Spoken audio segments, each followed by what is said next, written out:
Go ahead. Stand by to launch FanStream Sports. 3, 2, 1. Let's start. Hello, sports fans. Welcome to FanStream Sports. Nothing but pure sports. This is the JP Show. JP, it is so good to hear you back on the air. Stand by. Now, here's JP. All right, welcome into a Hump Day edition of the JP Peterson Show here as we come to you live from the Kingmaker studio here in beautiful Midtown Tampa. I am your host, JP Peterson, along with my man IndyCar Tim from our Dallas affiliate at FanStream Sports DFW. Good morning to you, my friend. Hopefully your top 25 ballot is in order, unlike some other voters in this I put world we live in. I put the Stephen F. Austin Lumberjacks in my top 25. I hope that's okay with everybody. Anybody got a problem with that? Just let me know. Tim Brando might. But yeah, USF fans are up in they're screaming from the mountaintops as they should. We'll get to that story. So many big stories breaking yesterday.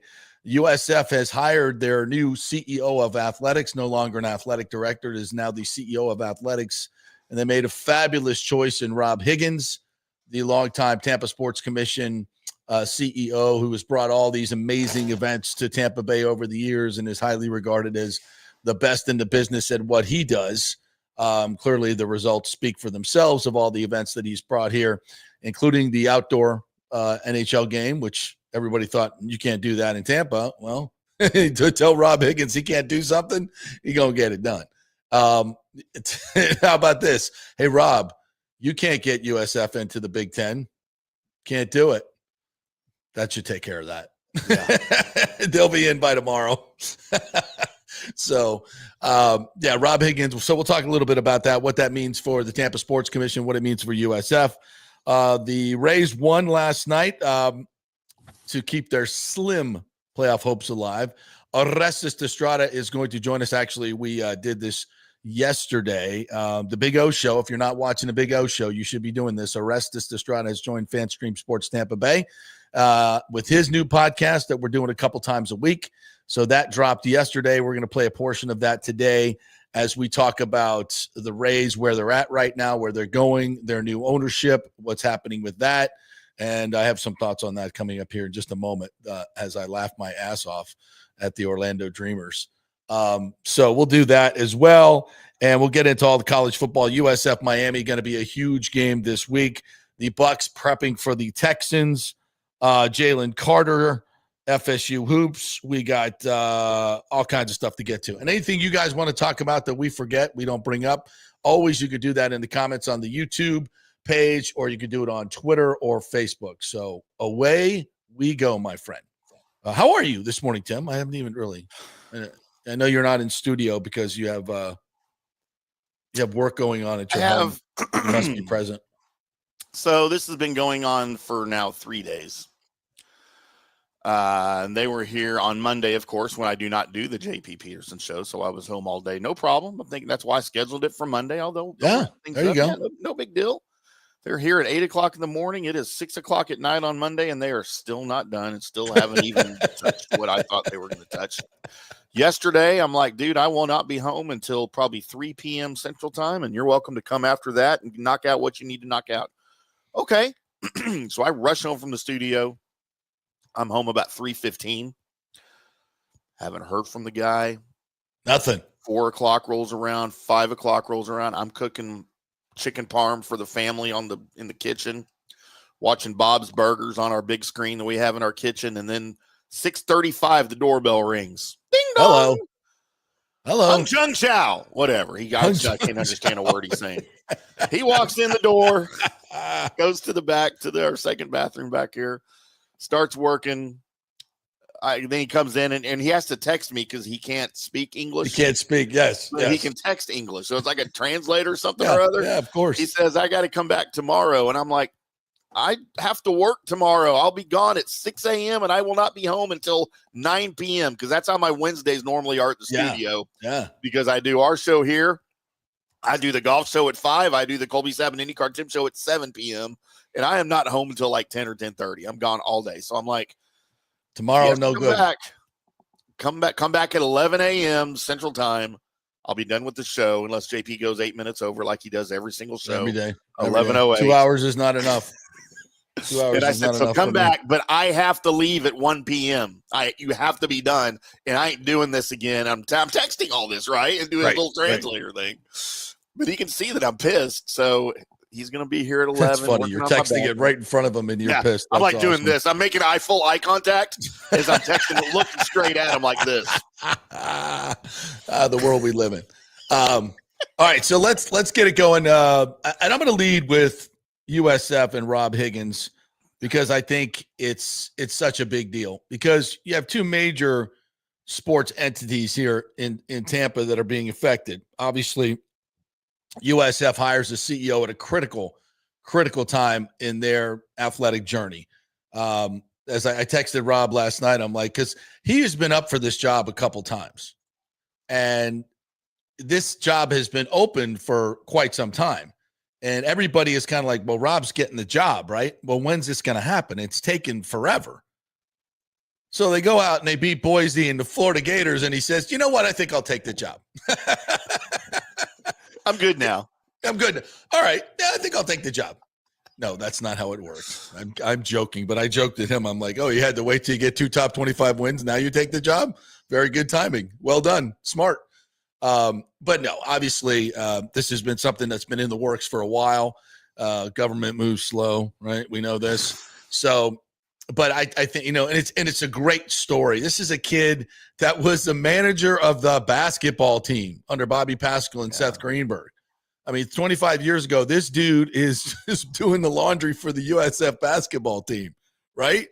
And a student there.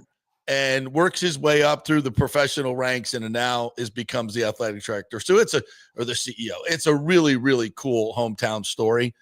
We just recently inducted Rob Higgins into our Tampa Sports Club Hall of Fame. And everybody was like, wow, he's really young to be going into a Hall of Fame. And that's true. But he's accomplished so much in his young life. And plus he looks like 20 years younger than he actually is. So he's just a ball of energy.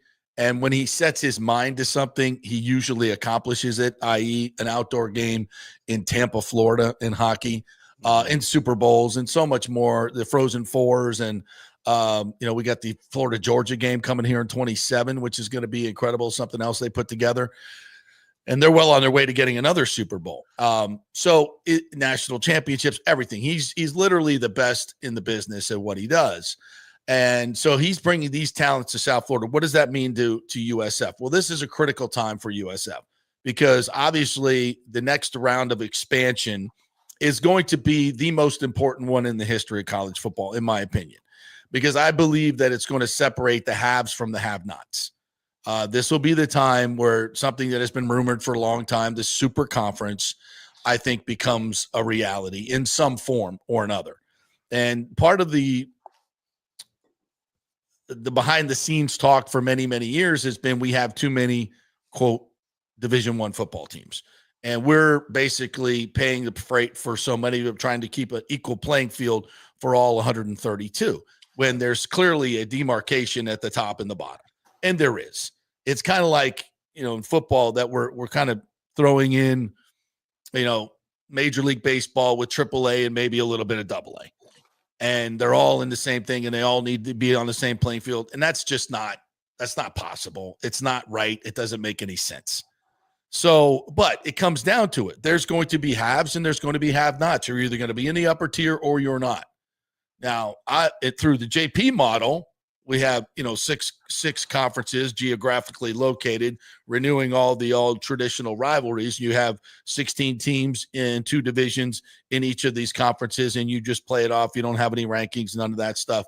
And then that takes up 96 teams, and then you have a relegation of the other teams where 4 move up and 4 move down every year.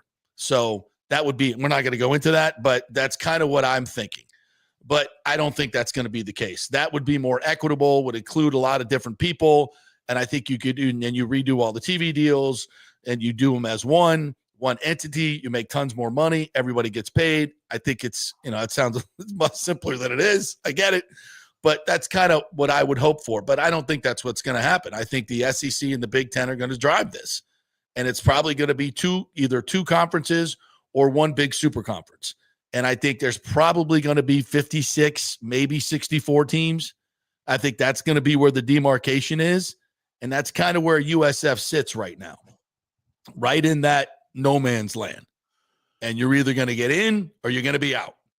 And if you're building a 360 or with $400 million stadium on campus, you can't be out. You can't be. That is not an option. No. That is not an option. You got to be in. Now, USF is obviously, one of the biggest public universities in America. It has AAU accreditation, which every Big Ten school does. And yes, Florida State does not yet.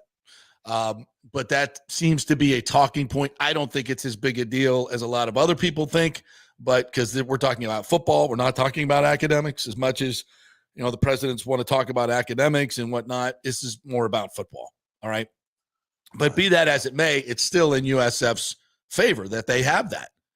And being in the 11th largest TV market, which doesn't matter as much as it does in pro sports, but it still matters because, you are in the 11th largest market, but you're also likely number 5 in the pecking order. And that's something that Rob has to change. And that's going to be, and that's not easy. So all these things I'm saying you are working for you. He's got some things to work with. It's not like he's working with, 4 and 5 unsuited, on the deal. He's got some cards to play. No question about it. And they're good ones. But the biggest thing they need is some football wins and some big ones. And they just got 2 huge ones at the time when they need it most. And if they can beat Miami on Saturday, holy shite. They have, and win or lose against Miami, I think they have a great shot to get into the playoff. You get into the playoff as a group of 5 with everything else that USF has going for it. You have picked a perfect time to put your cards on the table.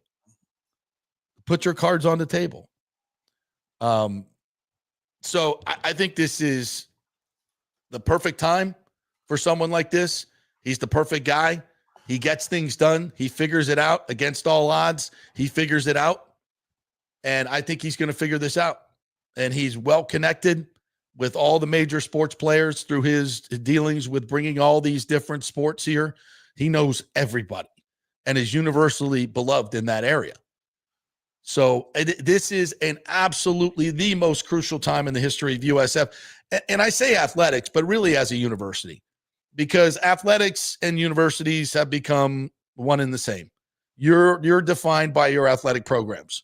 Nobody, I hate to say it this way, but nobody really cares about the academics. It's nice, but your notoriety, your reputation is built on the athletic field. That's kind of the way it is. Weird, I know. They're higher learning institutions, but that's just the way we do it here in America. Yeah. Kind of weird. So you want to play with the big boys. And I think USF has everything they need to play with the big boys. I think if they were left out of that, it would be wrong. But still, I don't make those decisions, and nobody knows how these decisions are going to be made. They're going to be made in a smoky room someplace, in a Big Ten market somewhere. And as I don't know if USF is a candidate for the SEC. They might be. I don't know how they're going to do this. Nobody knows. But the bottom line is you got to get into the upper tier.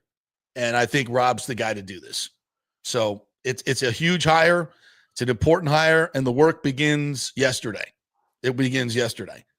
So get this in the stadium. Look, they got it passed. Money, building the whole thing and bringing that all together is a tremendous undertaking, an unbelievable undertaking, and not something that Rob has really done in his career in terms of building a stadium like this. But he'll hire the right people, or hopefully they're already in place. But he's great at getting stuff put through. He's a through-putter. He's an action guy. He makes stuff happen. So it's a rare talent in this day and age, and he's great at it. And I think it's a slam dunk hire. And I'm happy for Rob. He comes on the show all the time. We'll have him on. The press conference is set for September 22nd, so I'm probably he won't be doing any media probably until then. But I don't know. We'll see. We have a request out there. We'll see. But I love that they keep it in house in terms of Tampa. And now, as far as the sports commission go, Claire Lessinger, and they've got a great group there. Whoever they decide, their leadership is fantastic. Whoever they decide to take over that, and I think Claire would be a great person for that. She's been Rob's right-hand woman for forever, and I think she's fantastic. So I'm looking forward. I think that the sports commission will carry on. I think Rob has set the culture in place there. They know what they're doing. They know how to do it. They know how to execute. So I think, that's going to be fine as well. There's a lot of talented people over there, and it should be fine. So anyway, why are they COOs now or CEOs now? It's just, Does athletic director have a negative connotation now somehow? And they're trying to get away from that? I guess, it's just a name. They're basically tasked with doing the same things. But I think, this is a sign, an outward sign that athletics has changed. It's become more of a professional model, and it's so much more about money and corporate support and NIL than facilities than it's ever been. It's big business. Yeah. It's big business. And athletic, remember the old AD, when you fired the football coach or he got too old, he just became the AD. It was a kind of a ceremonial position, right? Remember? Yeah. That's not the way it works anymore. You need a CEO, a corporate type, someone who is steeped in the knowledge of how business works, how big events work, how sponsorships work, and Rob has been right in the middle of that for 20 years. So, I think it's worth. But yeah, I think we're going to general managers, right, and CEOs. Those are the new terms in college, and just in case you didn't know, it's now all about the money. It's all about the money in college sports. Which is not a great thing. Yeah. I would love to hold on to some collegial traditions as best we can, because I think it makes a difference. I think it makes it college football better than pro football, in my opinion. It makes college sports better because of that it's not about the money. It's not professional. But as we all know, it is. It is now. But let's fake it. Let's see if we can fake it. Keep the bands, the cheerleaders, the dance teams, all the traditions that these college football teams have. And I think it's fantastic. I love it. And I love college sports for that. But it's, the innocence is certainly gone in a lot of different ways. But there's ways to hold on to some of that collegiate atmosphere. And I hope we need to do a maybe next week or later we need to do an NIL segment again and talk about some of the proposed. They're not even proposed changes. I'm just hearing theories on how to tweak it, how to keep it from blowing up even more than it's out of control. On ways to regulate the transfer portal and NIL, things like that. I'm just seeing different things I'd love to throw out there for the Petermans to get their thoughts on, and yours as well. Yeah. Let's do that for sure. Daniel Rivera is in here this morning early up, said getting in and out of Ybor Harbor could be a nightmare. The more I look at the HCC site, that would be a better option. The issue would be the FAA and the Tampa International to the south. Well, if they're looking about building a stadium down that, they've already figured out the FAA stuff. It's not directly in line with the runway. And by the way, that's the runway, the east-west runway they don't use very often. It's not the main runway. They're very rarely used, in fact. So obviously they figured that out. So that's not going to be a problem. As far as egress and everything, obviously with Raymond James Stadium right next door, they've got all that figured out. There's plenty of parking, easily accessible. I don't think it has the iconic feel of being on the water. We are kind of a water city. And so that's why I like Ybor Harbor. As far as getting in and out of there, folks, we'll figure that out. We do it for Amalie Arena is a quarter mile away. If we do it for Lightning, we can do it for baseball. That doesn't, we'll figure it out. We'll put the right roads in place. We'll have the parking. We'll figure it out. Just like Atlanta, everybody said, oh, that's a horrible place. We're never going to be able to get in and out. There's no parking. It's already terrible. They figured it out. And they're doing great. So We'll figure it out. I wouldn't cross off the site just because you don't think it's going to be easy to get in and out of. We'll figure it out. Not a problem. And I like the waterfront site much better. But as Orestes and I talked about, and you're here in a minute, just get it done. Just get it done. So as we kind of transfer over to that, and I'm going to do the AP thing, the AP voter in the second half of the show. So we'll do that the 11th. So get all fired up for that. No way. USF. I'm already fired up. So I know, right? And we'll talk USF Miami in our second half and do a little bit more college football in the second half. So I want to get to this just because it's so funny. You may or may not know, I've been going back and forth with these people in Atlanta forever. Orlando. These Orlando people about the Dreamers. Oh, Tampa sucks. You don't have any money. You've never got the deal done. Blah, blah, blah, blah, blah, blah. Where the Orlando's we got 70 million visitors who will definitely be interested in going to Major League games. We know that for sure. Really? So we've been going back and forth with these jamokes forever. And I kept telling them, look, Orlando is just a bargaining chip. You are not being taken seriously. And and then John Morgan is Orlando's better. We got this. We got that. We get this. We're much better than Tampa. Tampa doesn't know what they're doing. Blah, blah, blah, blah, blah. And then Dr. Workman, who was their main investor, suddenly is gone. Wah, wah. And where did he go? He went to the Rays new ownership group. Where have we heard that before, Timmy? Where Major League Baseball goes in and kind of cherry picks the different investors from different groups, puts them all together. And we heard that before. Yeah, we told you about that months ago. It's not uncommon. It's not uncommon, and this is exactly what they've done. So, and it's in the best interest of Major League Baseball, by the way, to do this. Yes. Don't think it's so not. All the Orlando, everybody's talking. Oh, they're all hyped up, and then I wake up in the morning and, anybody seen the dentist lately with all the money that was back? Oh yeah, he's in Tampa. Oh, okay. So their big investor is now, their anchor investor is now gone. He gone. And John Morgan, who was pulled in by Dr. Workman and pulled in, to this Orlando thing, and we're all in. Suddenly he's all out, and he is butt hurt. Oh, John Morgan is butt hurt. This is the story in the Times. Morgan's withdrawal comes a day after reports that the anchor investor in the Orlando effort, Rick Workman, has joined the Rays group headed by Patrick Zalewski. Wah, wah, wah, wah. In an email to the Orlando Sentinel, Morgan said he expects the Rays to get a new home in Tampa, which would end Orlando's chances. I tried to tell you, Johnny. I told you to tell you this is where it was going. He said, quote, I do it with my chest. That's John Morgan. I am out. The fix is in. What I believe will now happen is this group will seek a sweetheart deal in Tampa while stringing the prospects of Orlando as a bargaining chip. Get lots of free land and entitlements and make a real estate profit on the surrounding land at the taxpayer's expense. Morgan, whose firm, Morgan touts the slogan for the people, said what he expects to happen in Tampa is, quote, certainly not for the people, but for the rich people. Like, he wasn't going to do the same damn thing in Orlando. You were going to go get that public money and get a nice sweetheart deal for yourself as an owner, where you weren't going to do that in Orlando, Johnny? Of course you were, because that's what baseball owners do.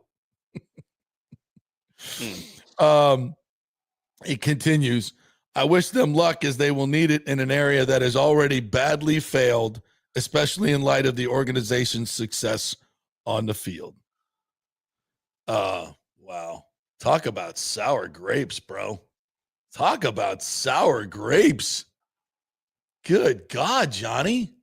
Come on now. He's taking a lot of L's lately. He's a rich man, but he's taking a lot of L's. Elections, amendments. Yeah, exactly. But he's taking a lot of L's. Here's another one. Didn't he? I think he's also a big Gator fan too, isn't he? I think he is. So it's been a rough ride for Johnny, especially this week. But yeah. First of all, John, if I may call you John, Mr. Morgan. the boondoggle that was available in St. Pete will not be available in Tampa. That's not where we're going with this. This is going to be a responsible, respectful to the taxpayers plan that's going to use SITS money, is going to use special taxing district money, which basically turns into user fees like the Battery, like Texas Life, like so many of these other developments. Developers will chip in as well because they're going to make a crap ton of money off the residential real estate and the condos that they're going to build and the entertainment district. All of that is going to be part of it. So I do not expect Ken Hagan to come out with some boondoggle deal that's only going to benefit the taxpayers. In fact, I know he's not. And I know this ownership group is not looking for a huge handout like Stu Sternberg constantly was, which, by the way, Mr. Morgan, is why we couldn't get the deal done here. Not because of the market, not because Hillsborough County doesn't have any money. It's because of the owner. The owner has been the problem, as I've been saying for a long, long time. And that has been remedied. So I just find it really, really hilarious that these Orlando Dreamers have now been completely worked over by Dr. Workman, and John Morgan says he's out. We're all in. You're not going to fight for it? Now, I've said this, and I do believe it to be true. If Tampa drops the ball, that Orlando would be an option. But Tampa's not going to drop the ball. I mean, I guess it could happen politically, but I think this is a brilliant move by Ken Hagan, honestly, to put pressure on any of the Tampa, Hillsborough political muckety-mucks that want to muck this up. They're going to be basically given a chance, or it's going to be put in place here. Either you vote for this, or you're going to be seen as the person that let the Rays move to Orlando. And I don't think you want that on your resume. All right, so let's take a break. When we come back, we'll talk a little bit more baseball with Orestes Destrade. Baseball. The Rays won last night. I don't think it really matters at this point, but they did win. So that's good. They beat the White Sox. A win. A win's a win. Got to have them. You're going to get there. Probably need about 15 more. So we'll do that. We are brought to you by the great folks at Genesis of Tampa. Get on over to this new dealership, 801 East Bears, right at the corner of Nebraska and Bears, right off of 275. Very easy to get to. They have tremendous cars. The Genesis G70, the G80, the SUV is absolutely top-notch. And for the money, it is the best value, hands down. They have a great valet service. If you need service of any kind, which you get a 4-year maintenance plan with the car, they'll come pick you, bring you a loaner car, pick up your car, and then bring it back to you all nice and clean with a trade offer as well. It's Genesis of Tampa. They had a great week last week, so get in there and get one of these fabulous cars. You will not be disappointed. All right, quick break. Back in 3. Stay with us. Experience the art of driving at Genesis of Tampa, where luxury meets innovation and every detail is crafted for you.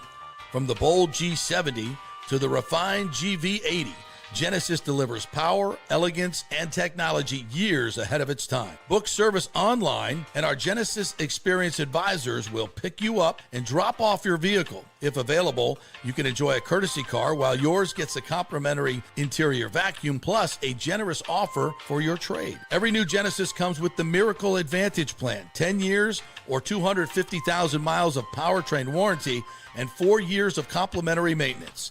Visit us at 801 East Bears Avenue or online at genesisoftampa.com. Genesis of Tampa, luxury redefined. Italiano Insurance would like to congratulate the Bucs on their 50th anniversary season. And you know what? We've been here for every season and then some, over 60 years in business. We've seen some smart coaches with great game plans, but if you don't have flood insurance or business insurance, that's a terrible game plan. That could ruin you financially. You don't want to take that L. So call 813-877-7799 and let their friendly agents quarterback your insurance and save you big money. Italiano also sponsors our FSU report every week, so go Noles. 813-877-7799 or go to italianoinsurance.com. JP here for Riveters, our new official sports bar and grill of the JP Peterson Show. And just like our show, no BS, no corporate chain feel, just amazing, authentic folks serving great comfort food in a casual atmosphere at unheard of prices. Riveters is located just south of Raymond James and Steinbrenner Field on Dale Mabry, walking distance to the park, so free parking, great place for pregame and postgame. Let's talk about fresh food. Nothing is frozen. Burgers, wings, prime rib, roasted fresh daily, never frozen. That makes a huge difference. The mahi, the salmon, also super fresh. All our sauces are original recipes made in-house. Our Warhawk chili and fully loaded potato soup is made fresh in-house. It's the best food anywhere, served by people who actually care. Riveters on Dale Mabry, just north of 275, just south of where the Bucs and Rays play. We'll see you there. Are you looking to renovate your home, rebuild after the hurricanes, or build your dream home from scratch? Well, let me tell you about my friend Jason Fawcett and On-Site Construction. They have over 1,450 satisfied clients, 25 years of experience, over 500 designs, and a talented team of over 40 construction professionals. They believe building something exceptional begins by truly focusing on all the details, even the smallest ones. We understand that construction can be a daunting process, and we're here to make it as smooth and stress-free as possible. Quality is non-negotiable at On-Site Construction. We use the finest materials, employ the most skilled tradespeople, and adhere to the highest industry standards to deliver a product we're proud of and that you're going to love.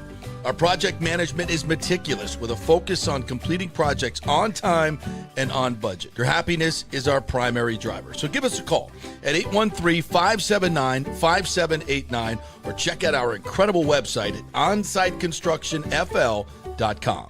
Are you having legal issues with a business partner or other legal business issues? The attorneys at Walters, Levine, and DeGrave can help. Call 800-616-0384 for a free consultation. At Walters, Levine, and DeGrave, we've redefined what a law firm can be with top-tier attorneys, personal service, and 26 years of success. From business law to civil litigation, we deliver smart, client-focused solutions. Walters, Levine, and DeGrave recently won a $6.4 million jury verdict from a large real estate developer, and they can win for you too. Walters, Levine, and DeGrave. Let's solve it together. Not attorney spokesman. For a free consultation, call 800-616-0384 or go to walterslevine.com. Offices Tampa, Sarasota.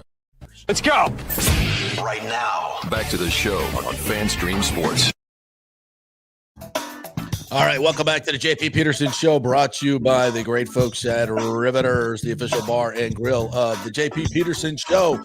Make sure you head on over there for any of your Rays games or your Bucs games or your USF games. They're right south of the stadiums there, and the food is absolutely amazing. I was there on Sunday picking up some wings. They do great takeout, by the way.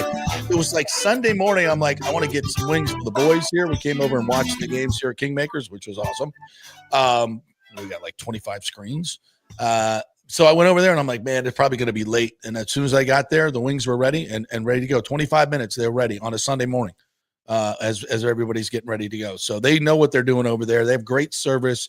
The food is fantastic. The wings are amazing. RivetersTampa.com. Check it out and tell them JP sent you. And thanks to all our listeners who go there and take pictures and put it up on social media. I really appreciate that because it shows their advertising dollars are working. And they're coming back to them, and that's important for this show. So we really, when you support our sponsors. All right. So a little bit on last night's Rays game. They win against the White Sox. They're in Chicago all week. They got 3 with the Pale Hose, and then they got the Cubbies, and I'll be there on Saturday. Cannot wait for my annual pilgrimage to Wrigley Field, hang out with my son who lives up there in Chicago. Lovely Ashley will be joining us. How about that for a day? It's going to be about 65 degrees. We'll see our good friend Kyle Tucker. How about that? Cubs are in the race. The Rays are in the race. That's impressive. Yeah, it's going to be fun.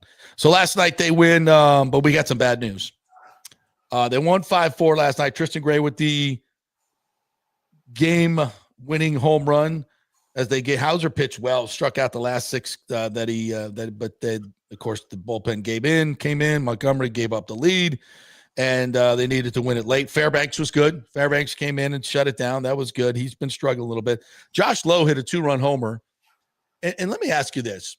So if you start the season and you're doing something new, especially a timing mechanism, like Josh Lowe, he decided I'm going to pick up my front leg and I'm going to do that this year to get more power.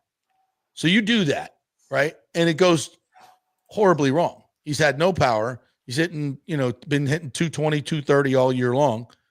So he finally says, you know what? I'm going to go back to the way I used to hit. And he's hit 300 the last 17 games, setting his front foot down. I got to start trying that. How the hell does it take the entire season to figure that out? Seems like a simple catch, JP. Like if I change something, I make a major change to my bat and it sucks. In like a month in, it still sucks. 2 months in, it still sucks. 3 years. At what point? You wait till 5 months into the season to figure this out? Weird. I mean, there's so many weird things that have happened to the Rays this year. So many dumb managerial decisions, and Cash is not a dumb manager. Orestes and I will talk about this coming up in this little interview we did. And it's just weird. But so now Pepio is going to miss his next start because of fatigue. So, I mean, listen, I'm not surprised. The guy's been a horse all year long. Although John Smoltz is somewhere laughing his ass off that you've pitched 130 some innings or whatever it is and you're fatigued. So I know Ryan.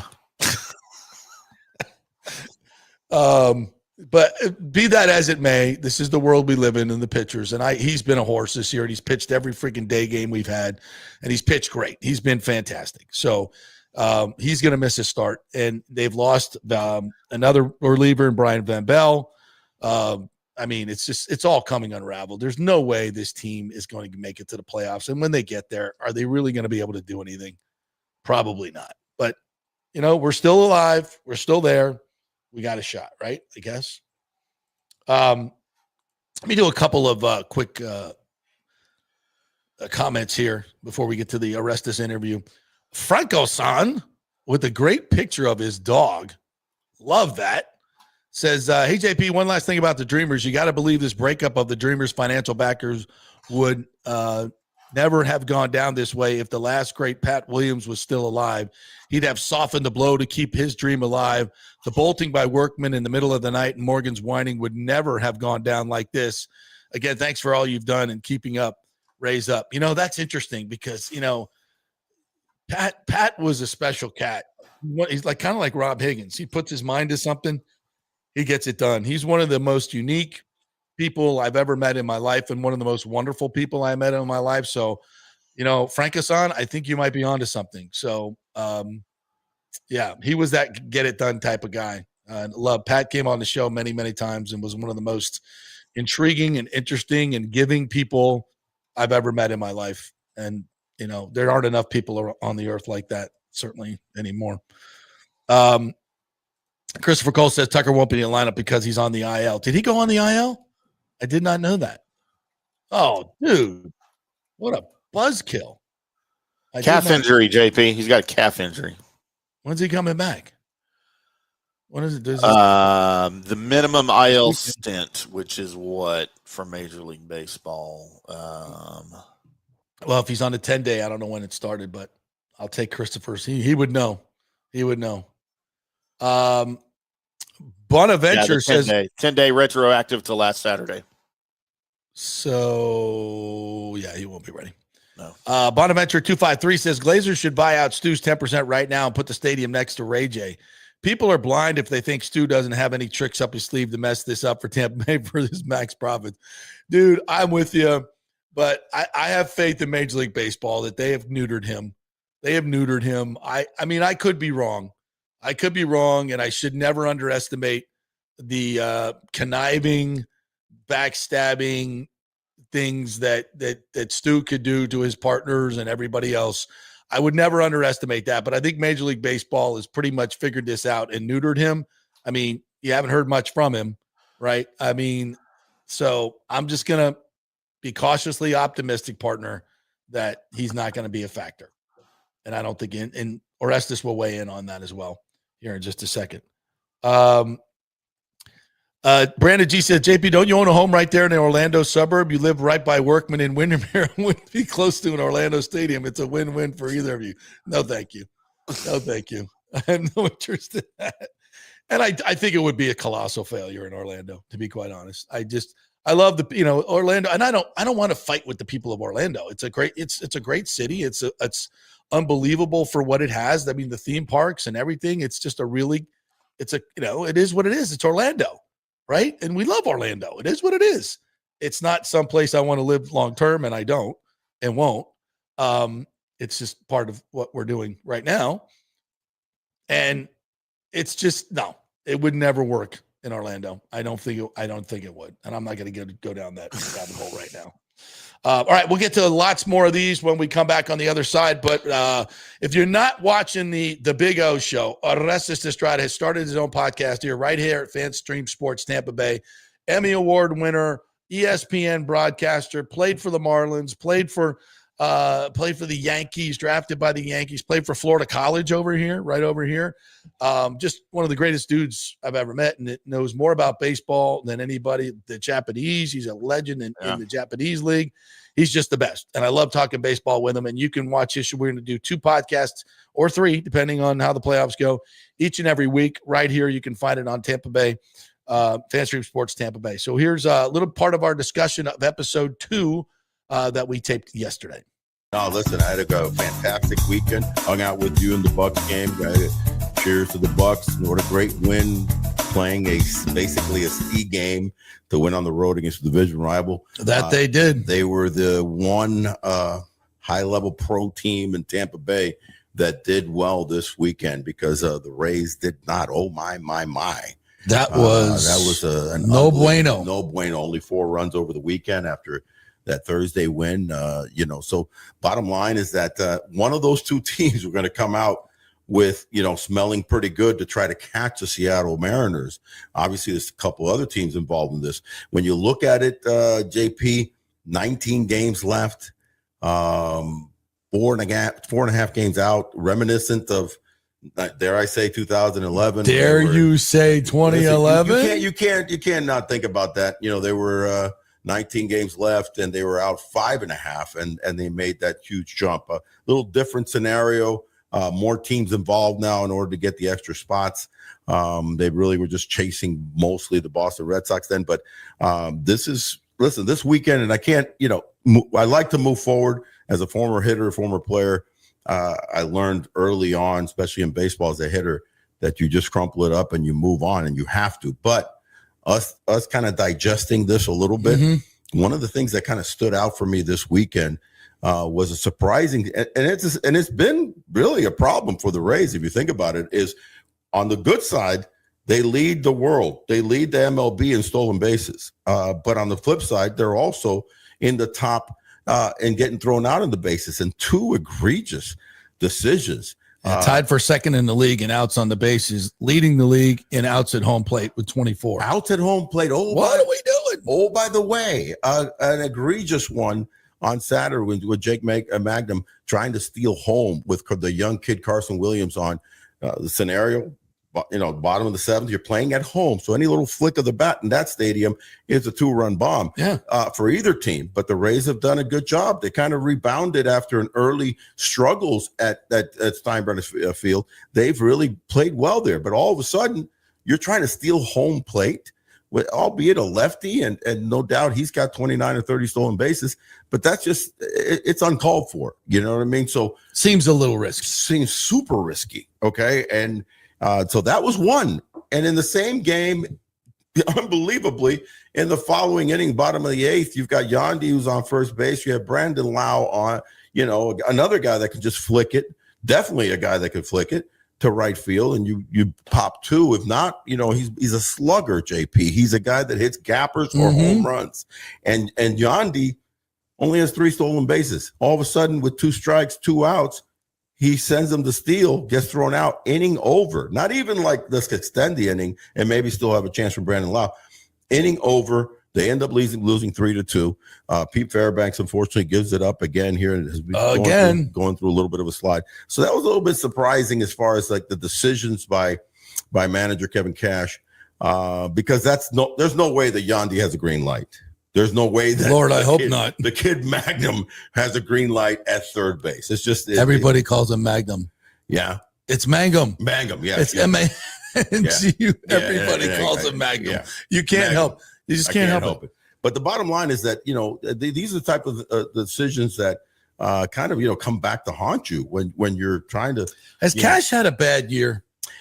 I mean, managers can have a bad year. Just sometimes your gut feeling, if you're going with your gut, it just doesn't work out. And I feel like between pitching changes, a lot of uber aggressiveness on the bases, Christopher Morel in the cleanup spot.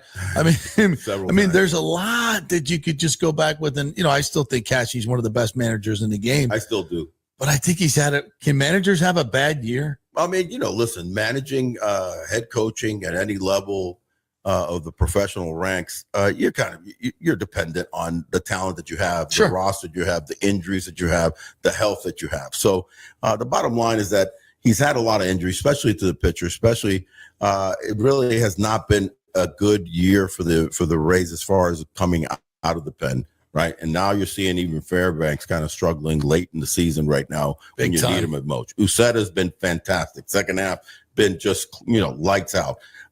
Clevenger finally had a little bit of a hiccup. A little bit. But other than that, he's been lights out. But it's been a tough, year to who to throw out there, especially to close out games. I'd say that I give him a mulligan because of the fact that he's made so many great decisions. Yeah. But I think he's trying to, at times what happens is that you end up over managing a little bit to try to create some runs. And when your offense just isn't consistent. When your offense only consistent with really three guys, and it was four with Aranda out. All of a sudden, you're putting all the pressure on the kid junior. You're putting all the pressure on Yandy, who's been incredibly consistent. Pretty much, after a little shaky first month, he's been, I think, one of the MVPs, other than Junior, obviously, with 40 plus 103 RBIs. But it's just not enough. The lineup's it's not thick enough. It's not thick enough. So, So here's stealing bases. Here's trying to steal home and trying to create some other runs. I think those two were definitely ones he'd like to have back. Yeah. Yeah. So, and that's kind of what I said the other day was just, I think that the Rays just haven't been consistent enough. When we talked about, well, do they have a chance to make the playoffs? They had won 7 in a row. And I just said, I don't see them being consistent enough that they play another 23 games of 700 baseball. Well, that's what you need to do. Which they needed to do. And that's why I thought they weren't going to make it. But so we sit now 4.5 games out with 19 to go. Yeah. And you've got basically teams that you got to climb over in Cleveland. You just had them. And you let them go. You got KC. You let them off the hook. 100%. You have KC. You got Texas. You have Seattle. You're not playing those guys anymore. So you can't really climb over them by playing them one-on-one. Where you're playing one-on-one, you got to do it. Thankfully, they are playing the Toronto Blue Jays, who they've spanked and owned for numerous years now. It goes back a decade how well they've owned the Toronto Blue Jays, and this year is no different. They're leading the series this year 5-1. They've got the seven more times. What I do like is that they're in Chicago starting tonight, and they've got a lot of day games, but nevertheless, 6 games. 4 of the games are day games. 6 games where they don't have to leave their hotel room. So they're in Chicago for the week. Chicago for the week. They got to take care of business against the White Sox, which they should. They have to. In fact, they got to look, just to go for the throat and try to get a sweep of Chicago. Then you've got the dangerous Chicago Cubs that are scratching and clawing themselves. And the White Sox have owned us. They have. Strangely enough. Those are the teams that have kind of been, a little bit of a monkey on their backs have been the White Sox. Have been a lot of the Central League teams, believe it or not. Yeah. And also, you think about it, Cleveland just ousted it out of the playoffs just a few years ago. So they've had trouble with the team. Then after that, you've got Toronto for 3. You've got Boston for 3, Baltimore for 3, and then you finish off again with Toronto at the end. So listen, this is going to be a tough task. They don't have one of the easier schedules to climb through. When you look at Yanks in Boston, they've got to duel it out too, because they've got this weekend series that's going to be big. What could end up happening, which would be interesting, would be that the Rays could end up playing kind of the spoiler to the Jays, because they play them so seven well times. So we're not going to help out the freaking Yankees. Well, it's all everybody to themselves, because really when you get to the Yankees, and they've got the Yankees have I believe let's see here, they've got this weekend series with the Red Sox. The Red Sox, and also they host the Tigers. Oh, and then Boston, and then they finish up with the Athletics. But the Boston finish up with the Athletics. But the bottom line is that they're going to end up going head to head while the Rays are playing the Jays. So one of those two teams hopefully is going to jump up and maybe get a chance to catch up with the Jays if the Rays take care of business, as they have for so many years. So just in general, especially against the Guardians, when you needed it most, they won the first game. Yeah. And then they score 4 runs in 3 games. Parker Messick, former Seminole, former Plant High. You like that guy. Or Plant City High, sorry. This is twice that he's done it to the Rays down the stretch. Yeah. Where he's, another lefty that puts it to him. Wow, talk about an albatross. Lefties have just killed us. But it's kind of been around for a while that they've been lefty heavy in their offense for a long time, and they've always been trying to look for that other big power right-handed bat. They found it in Junior, and after that, really, it's Yandy, and then you kind of hit or miss the rest of the lineup. So a lot of strong, powerful left-handed hitters, but guys that are just don't do well against lefty starters. So that's been a problem, no doubt about that. But listen, it's not over yet, but it's not looking pretty good because of all the guys that you got to jump over. All right, you guys can comment on the show. We're going live here on the Big O Show, so we've got some commenters in here that we will get to, but you guys can do that. You can do that on X at the JP Peterson Show and at FanStream Sports Tampa Bay.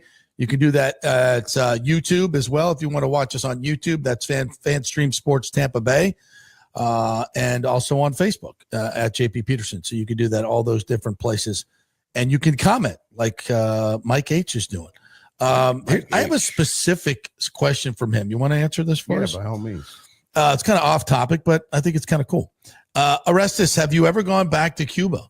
How about Yande's story, getting caught several times and going to prison multiple times trying to escape Cuba?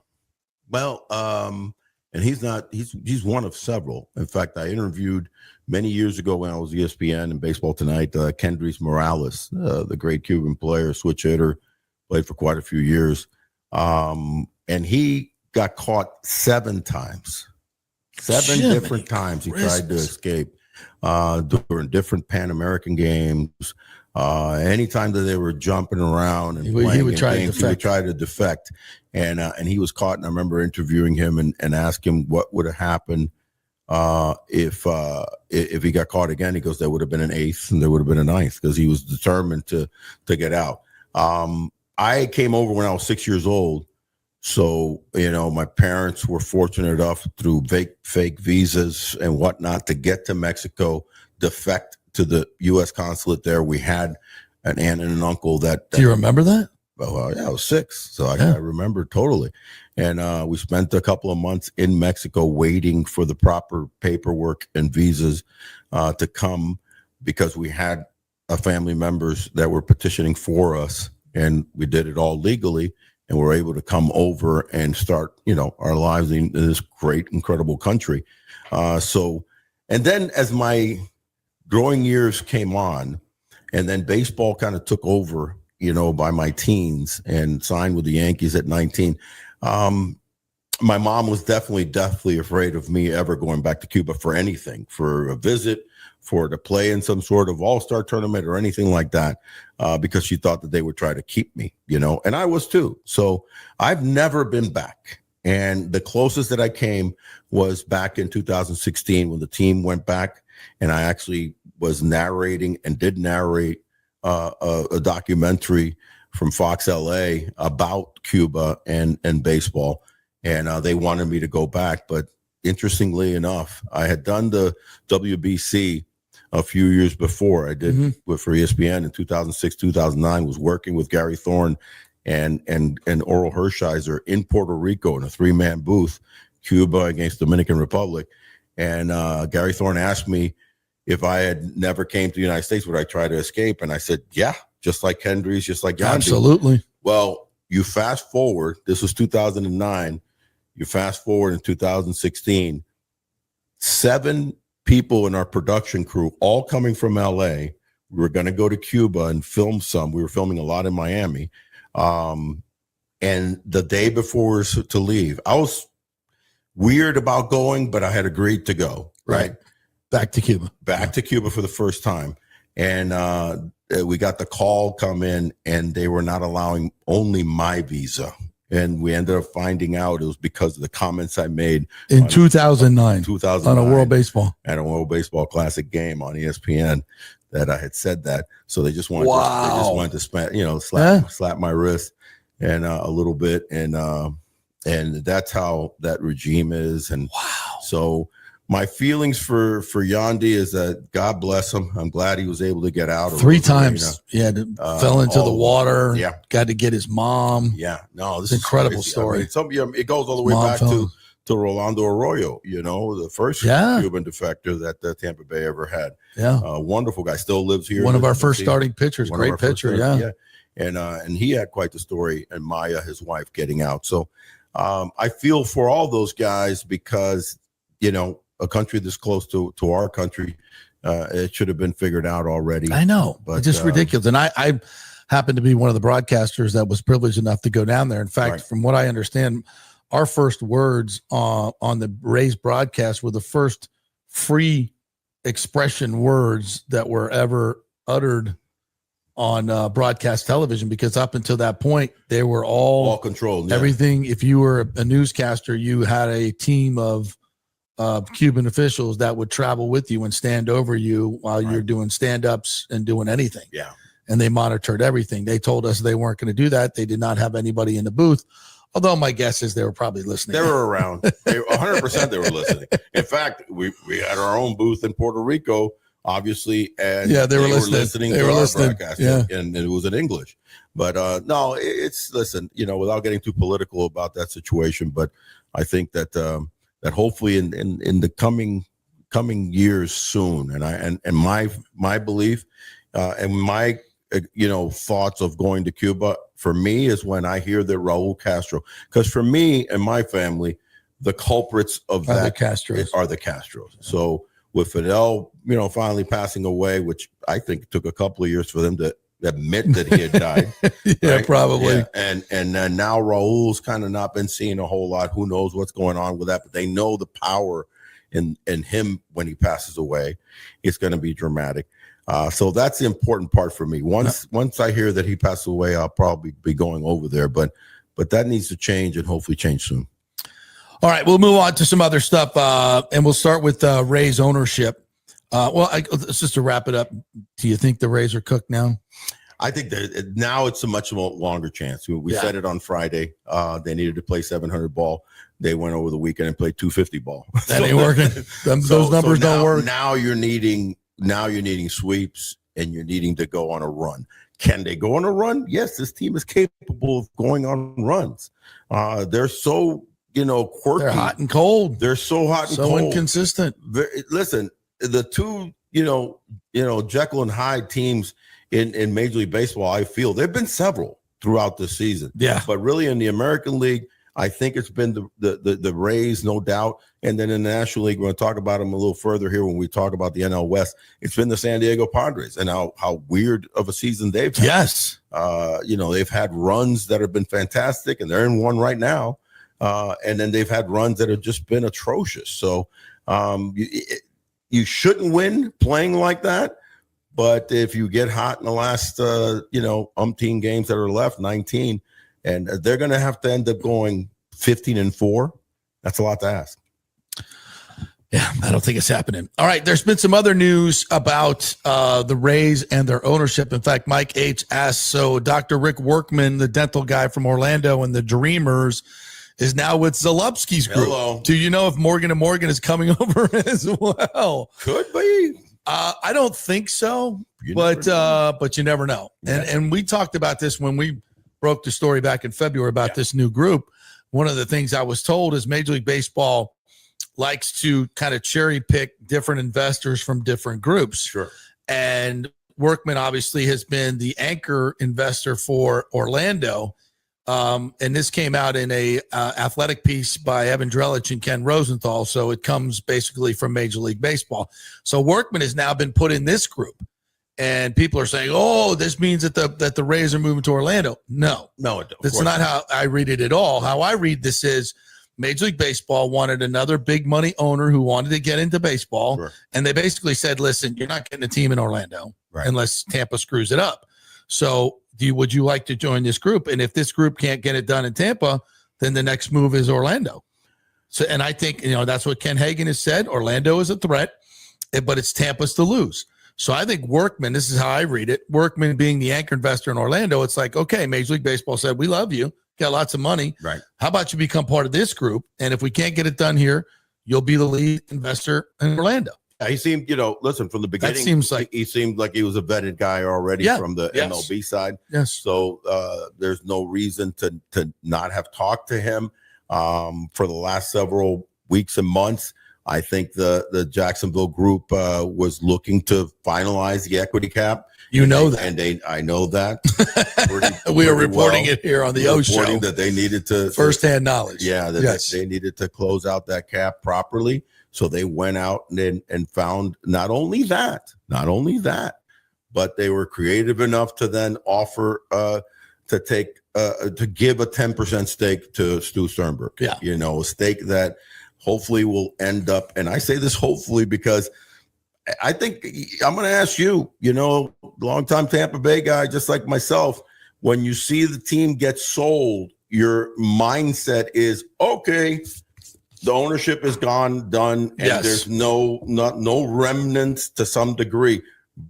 By the way, sans the baseball operation side, because I don't think a whole lot should be changed in the baseball op side. I mean, Eric Neander and Cash re-sign Eric Neander, and that's what this group wants to do. In 2 seconds, they've told me that, and keep all of that in line. They've done a phenomenal top 5 in baseball type of job. In fact, I think top 3. But the other side that has been the one that has not fulfilled as well as expected in the community, allocating for monies for the baseball operation side to get better. That's the one that has fallen short. So you would think, okay, so ownership is leaving. There's no remnants of ownership, but there is. So there was obviously a situation where Workman came in and brought his hundreds of millions of dollars, whatever the number is.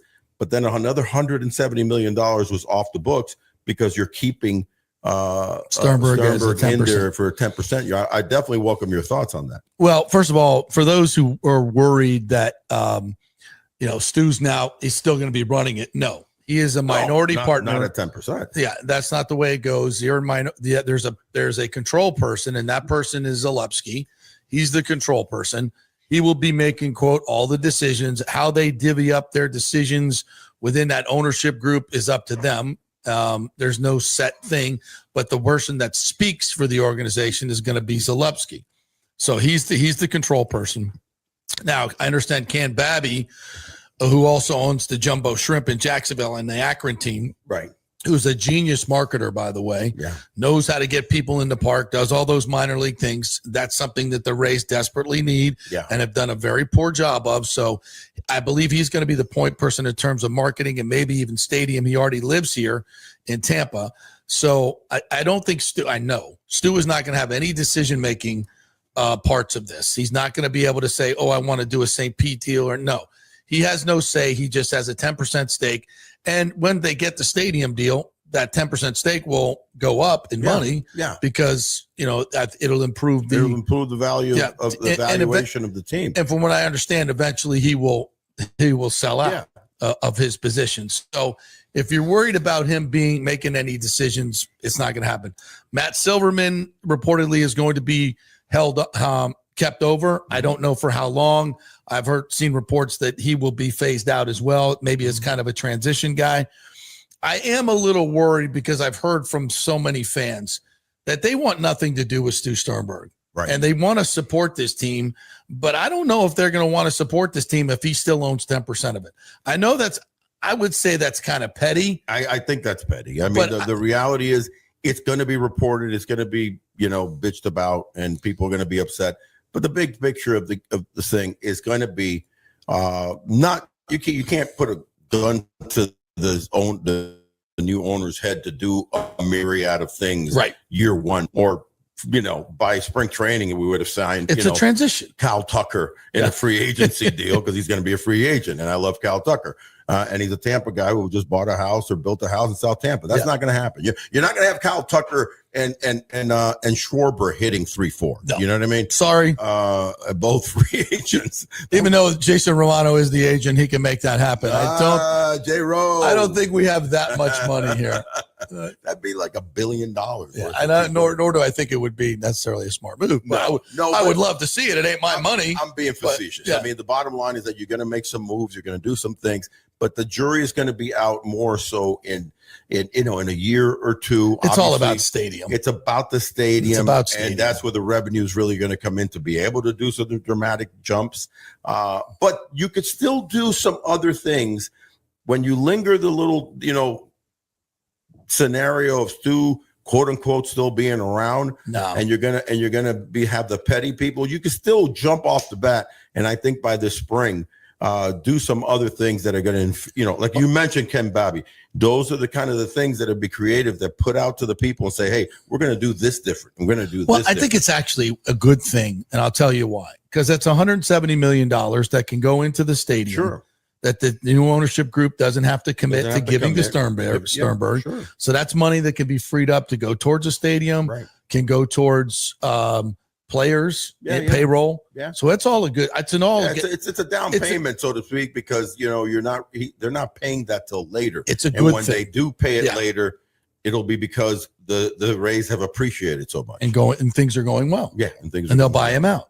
And they'll buy. That will happen. I hate making blanket statements, but I thoroughly believe that within a few years after that stadium scenario is set up, done, built, that'll be the phase. So think about that. So I think it's a good thing overall. He's not going to have any say in anything, so don't worry about it. The interesting question is, where is the stadium going to be? Okay, so that's the next piece. The Times has reported, as we reported, that when Ken came on our show, the JP Peterson Show, 2 months ago, a month and a half ago, he said there are some other locales, not Ybor Harbor, not the other Ybor site, not the fairgrounds, but there are some other new ones that this group is now looking at. And even though Ybor Harbor is the leader in the clubhouse, according to Ken, and from what I've heard, that's a deal that has to be worked out with Daryl Shaw, who owns that, which I think can be done. And I know Daryl's been involved in a lot of these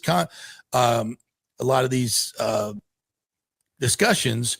So that's still part of it. But this new HCC plan is something that's gaining steam. So when you look at the footprint, basically it's right across the street from Raymond James Stadium. And remember that the Bucs are planning a mixed-use facility on the stadium grounds there, or right next to it. Right next to it. So that could be something. I mean, if I'm the Bucs and I'm building an entertainment district around it's something that I know this group wants to build as well. Sure. So maybe that's something they build in tandem. I don't know.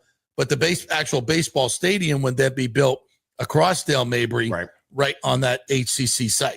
Yes. Which is great, because that's easily in, easily out. We see that with Bucs games all the time. Plenty of parking.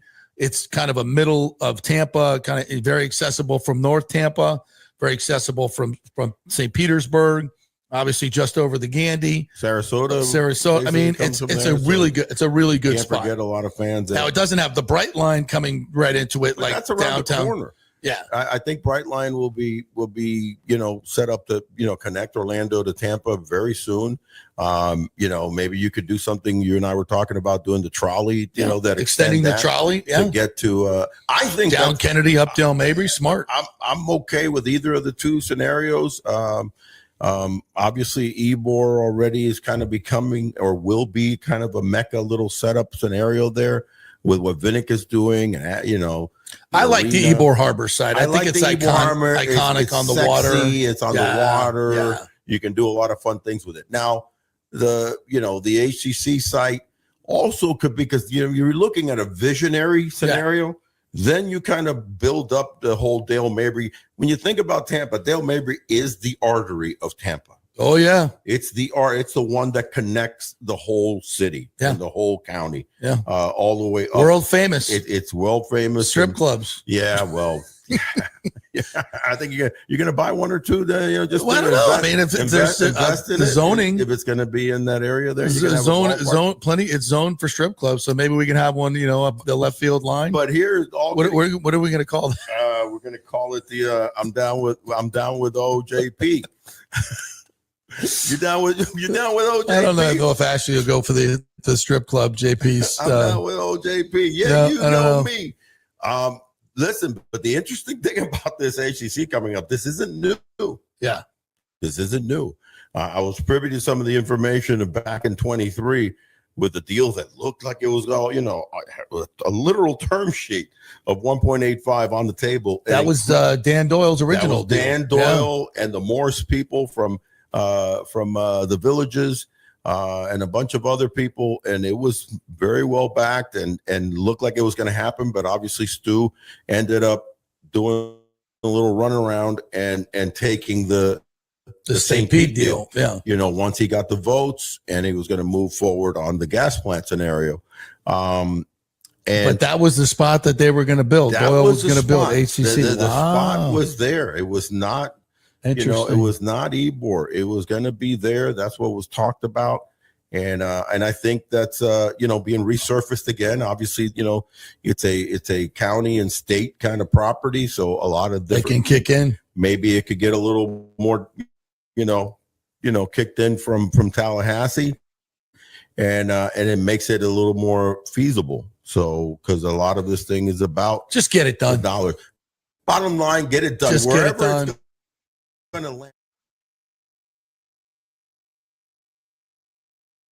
We're back.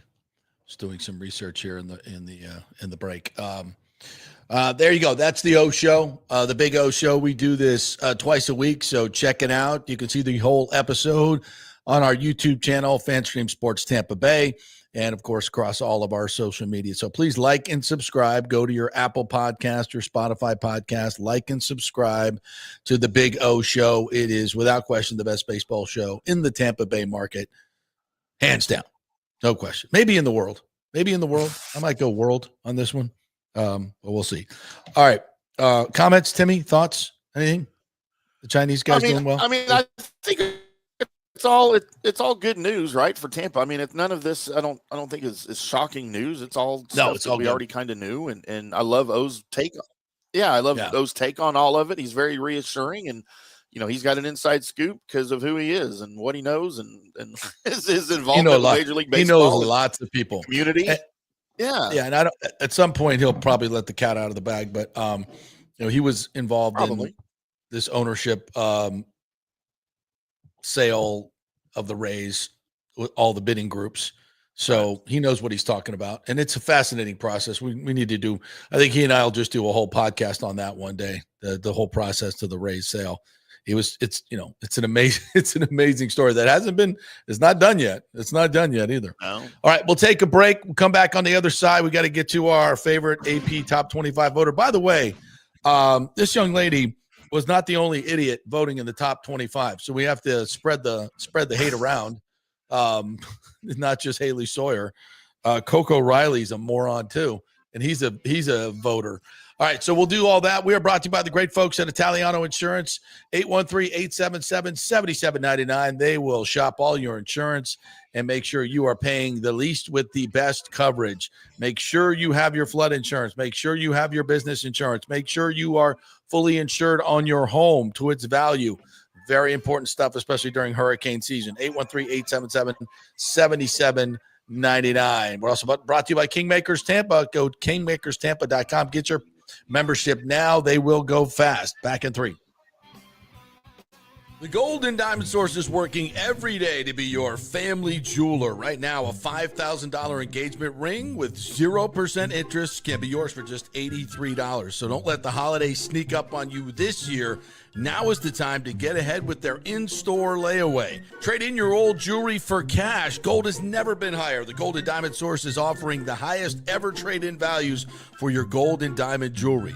Now is the time to get your holiday shopping started. So come in now, relax, shop, and save at the Golden Diamond Source.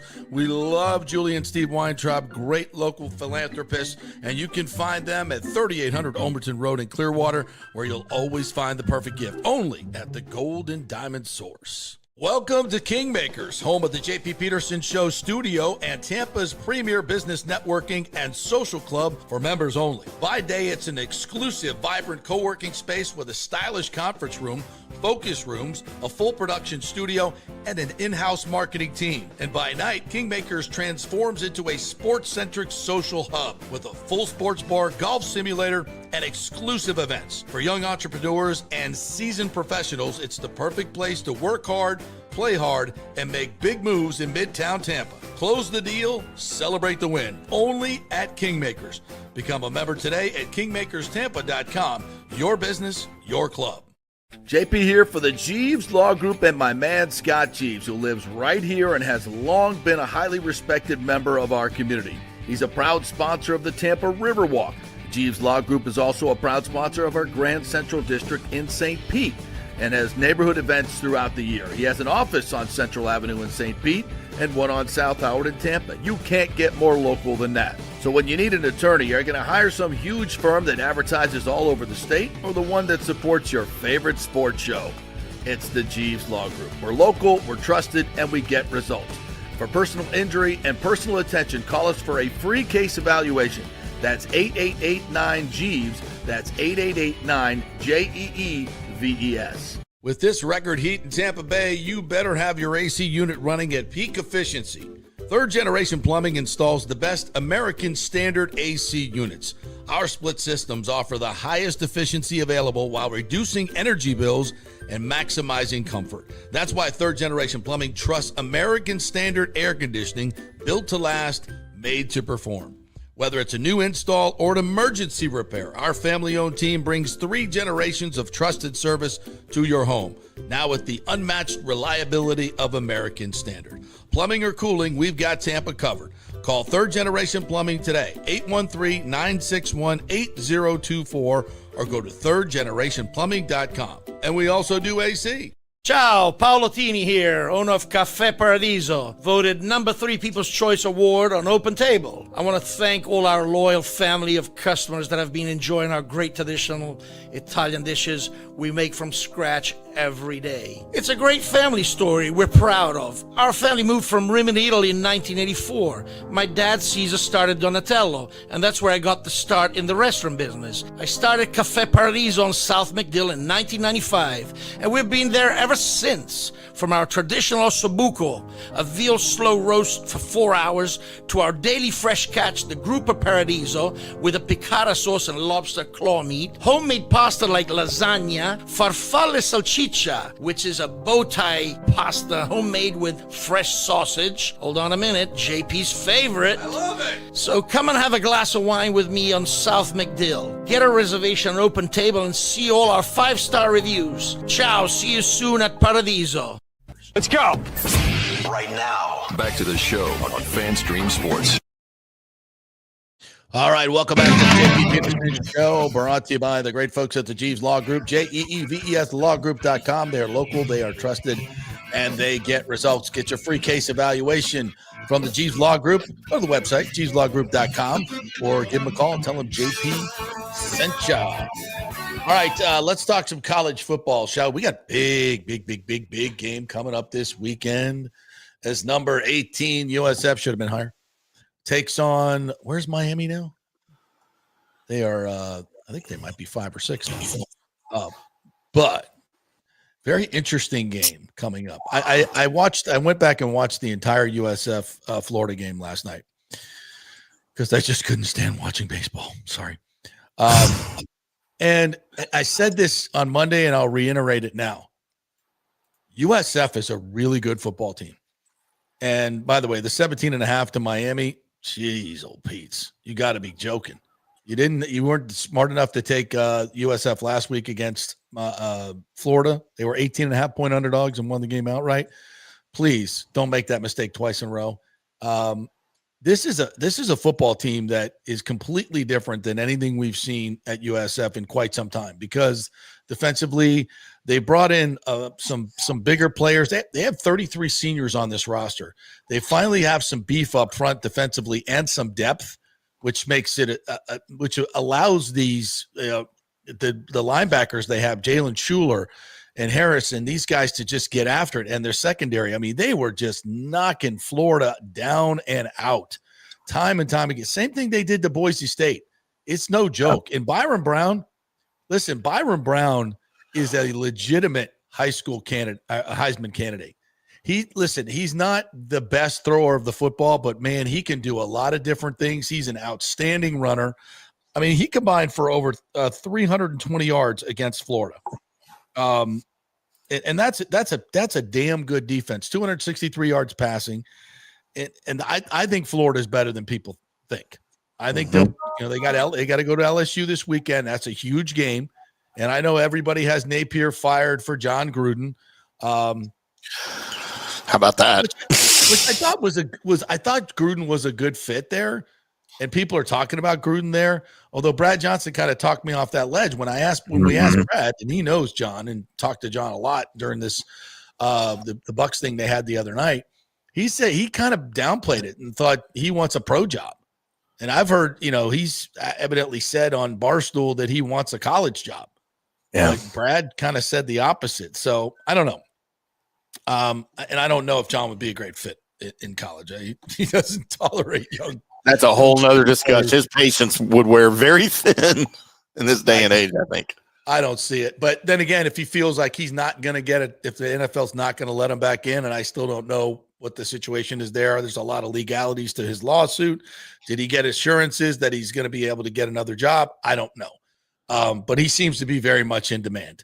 And listen, it would be big news in Florida.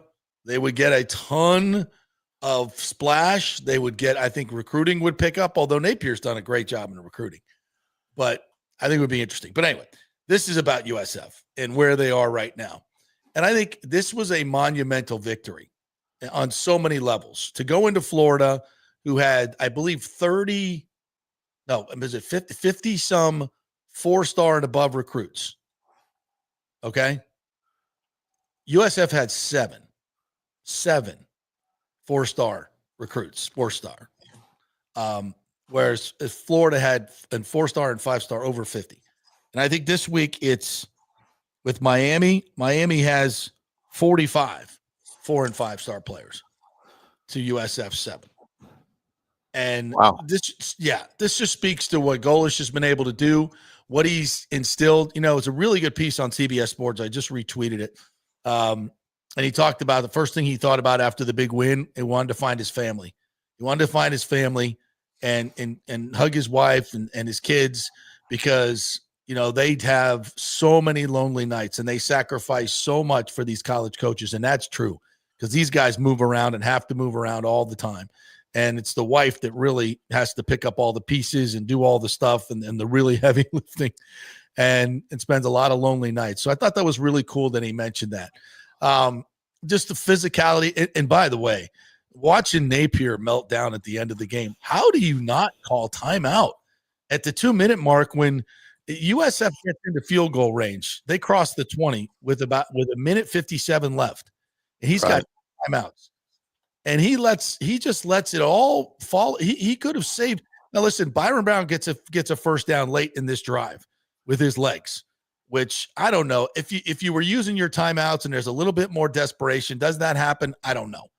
But to me, if you're Billy Napier, they would have gotten the ball back with 135 left, down 3. 135 left, down 3, no timeouts, but it's college, so you get a lot of good stoppages. And instead, he just let that clock roll and wasted. We used the timeouts. They weren't even. It made no effect in the game. They had no time left to come back, and then throwing the ball on first down.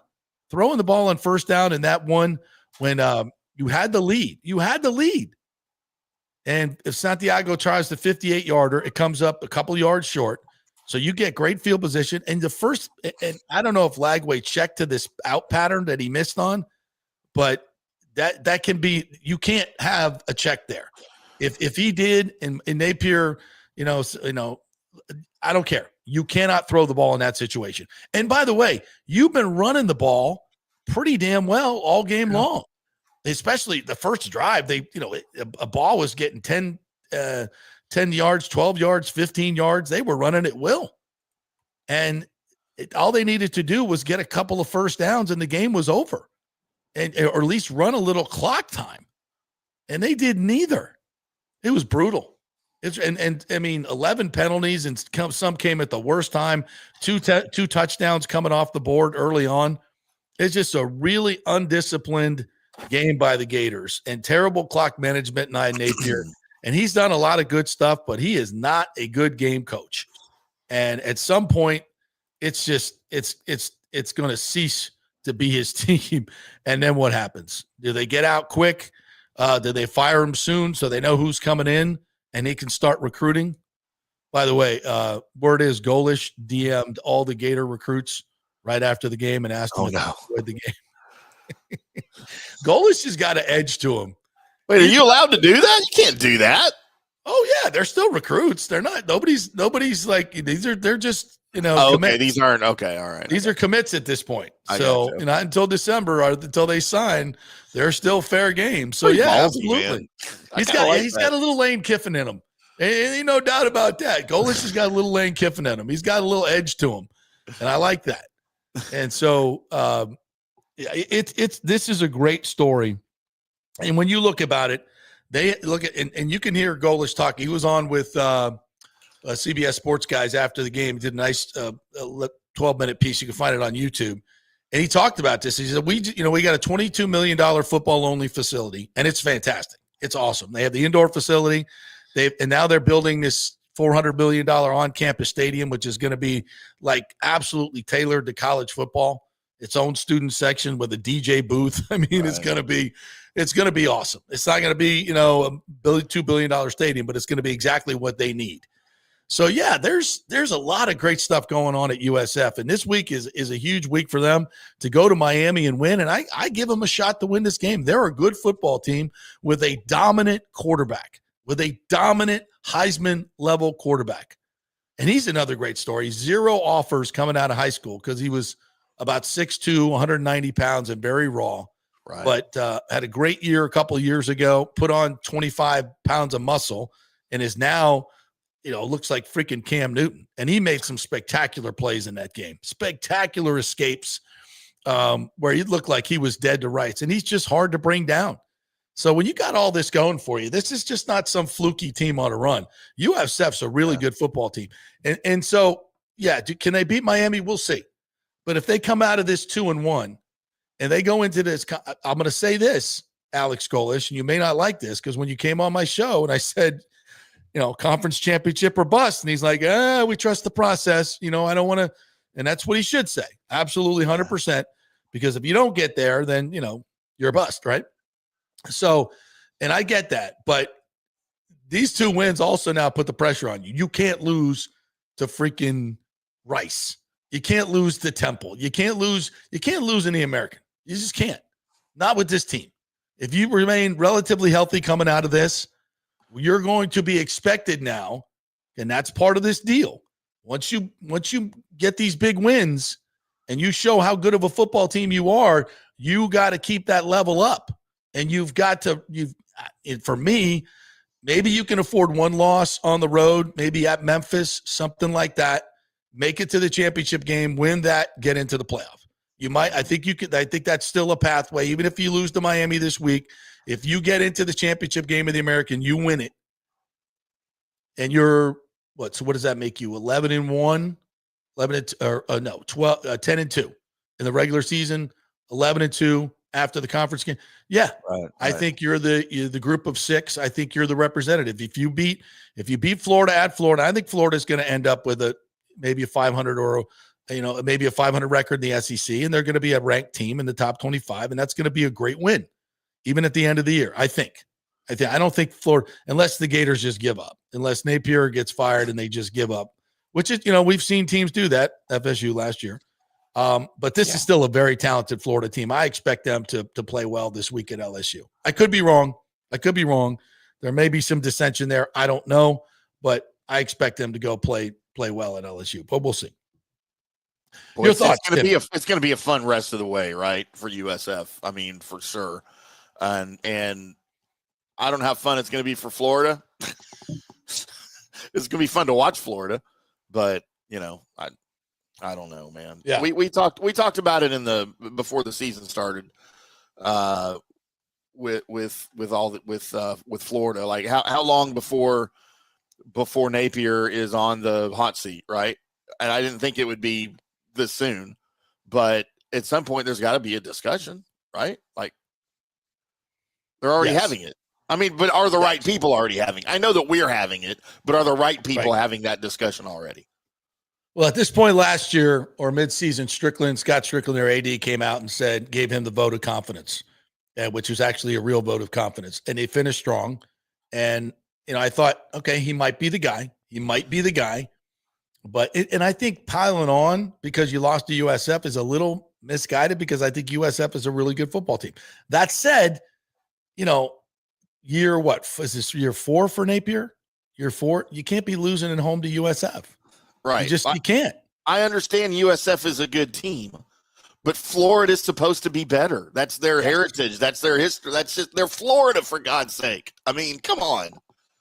That's what you can't look. I've dealt with this as an Aggies fan long enough, right? Like we're supposed to be the Aggies. You can't lose to Appalachian State. I mean, it happened. And you can't say, well, but they're a really good team. Well, I don't give a crap. They're not supposed to be as good as you. Florida State, you can't lose to Jacksonville State. No. You can't do it. You can't do it. Pete Schultz, good morning, or Andre all day says USF is going to a major bowl game this year. You could be right. It could be called the playoff. Consider a major bowl, like a New Year's Day bowl? How about the playoff? It's doable. Pete Schultz says, I almost burned all my Gator gear. Napier has got to go, period. I don't even have any. I wanted to burn it. James says it just doesn't matter. You can't lose to USF. No. Yeah. I mean, there's going to be times. USF. Yeah. But you're just not Florida. Lonnie Wilkins reminds me, JP, Saturday's Rays Cubs game is Anthony Rizzo retirement day. Oh, awesome. I get a bobblehead or something when I'm there. That'll be good. All right. So I was going to get to some of the other comments, but that's, listen, I think this is an unbelievable time for USF. We talked about that at the top of the show. The storylines that are going on with this team are fantastic. We didn't mention the Grammaticas in Santiago and the kicking Grammaticas and the family and, having that signature moment of Santiago in the arms of his holder, which is exactly what we saw from Martin with the Bucs in the Super Bowl season. So, man, it's a great Tampa story, and I hope people get into it. And this is something that Rob has got to fix. And I don't know what the answers are, but we're willing to help in any way we can. We talked about this in week 1 when Boise State was here. There wasn't even a preview story in the Tampa Bay Times about the game, a top 25 opponent coming into Raymond James Stadium, USF, the main college, not even a preview story the day of the game in the major paper. I mean, that's just, and there was really no buzz for the game. And the crowd was about, the students showed up hard. Students were great for that game. But the homes, the away side was hardly anybody in that. And then the home side, by the time the, first quarter, it was okay. But I don't know, maybe 25,000 tops. I mean, that's just not good enough. You can't win with an atmosphere like that. And it was kind of really nice, it was loud and it had a kind of a vibe to it. But, if you want to compete against Florida and Miami and Florida State, which is what you're talking about here, Doak Campbell for that Alabama game was unbelievable. And even the crowd for the Florida USF game was insane. I mean, that's one of the toughest places to play. Hard Rock Stadium is they have no atmosphere except they're in a big game. Hate to say it, Miami, but that's just the way it is. Yeah. It's and they fight that. And these metropolitan teams, these USF, Miami, and the big cities, Tuscaloosa, Tallahassee, Gainesville, it's the only thing in town. And they have incredible legacies. They fill the stadiums. So USF has to get to that. And obviously the on-campus stadium hopefully is going to help that. But in the meantime, he's got to figure out how to get USF on the front page in old newspaper vernacular. He's got to figure out how to energize these 250,000 alumni that live here in Tampa Bay area from USF, and get rid of this. And there's still this stigma of a commuter school, even though they now have, I think, 13,000 beds on campus. So it was a commuter school for a long time. And still, I think a lot of people that went to USF never really were on campus, never really had that true collegial experience of going away. It's always been kind of a metropolitan thing. And it's, on the pecking order, it's, Buccaneers, Lightning, Rays, whoever your other college football team is, right. FSU, UF, Miami, US. So, and then maybe USF. It has to be a strong four, if not creeping up during football season above the others. And that just hasn't been the case. And I don't know how to do that. I don't know what the secrets are, but they have to find a way to energize this and fill at least the lower bowl of Raymond James Stadium. Fair? Is that fair? Those are not lofty expectations. those are standard things at most other schools, And why do you think it is? Why do you think it's like that? Like, that doesn't make sense to me. Well, I think for a long time, I don't even understand the lack of support from your local paper. Like, that is beyond me. I think there is the people at the paper for a long time have always disliked USF fans because they're it's in their feelings thin-skinned. A long-time columnists and people that have written there have always bitched about USF fans. And and the USF people really feel, I know all the USF people I know hate the Times. They hate the Times. They hate the people that write, and they always feel like they got something out for them. And that's a thing.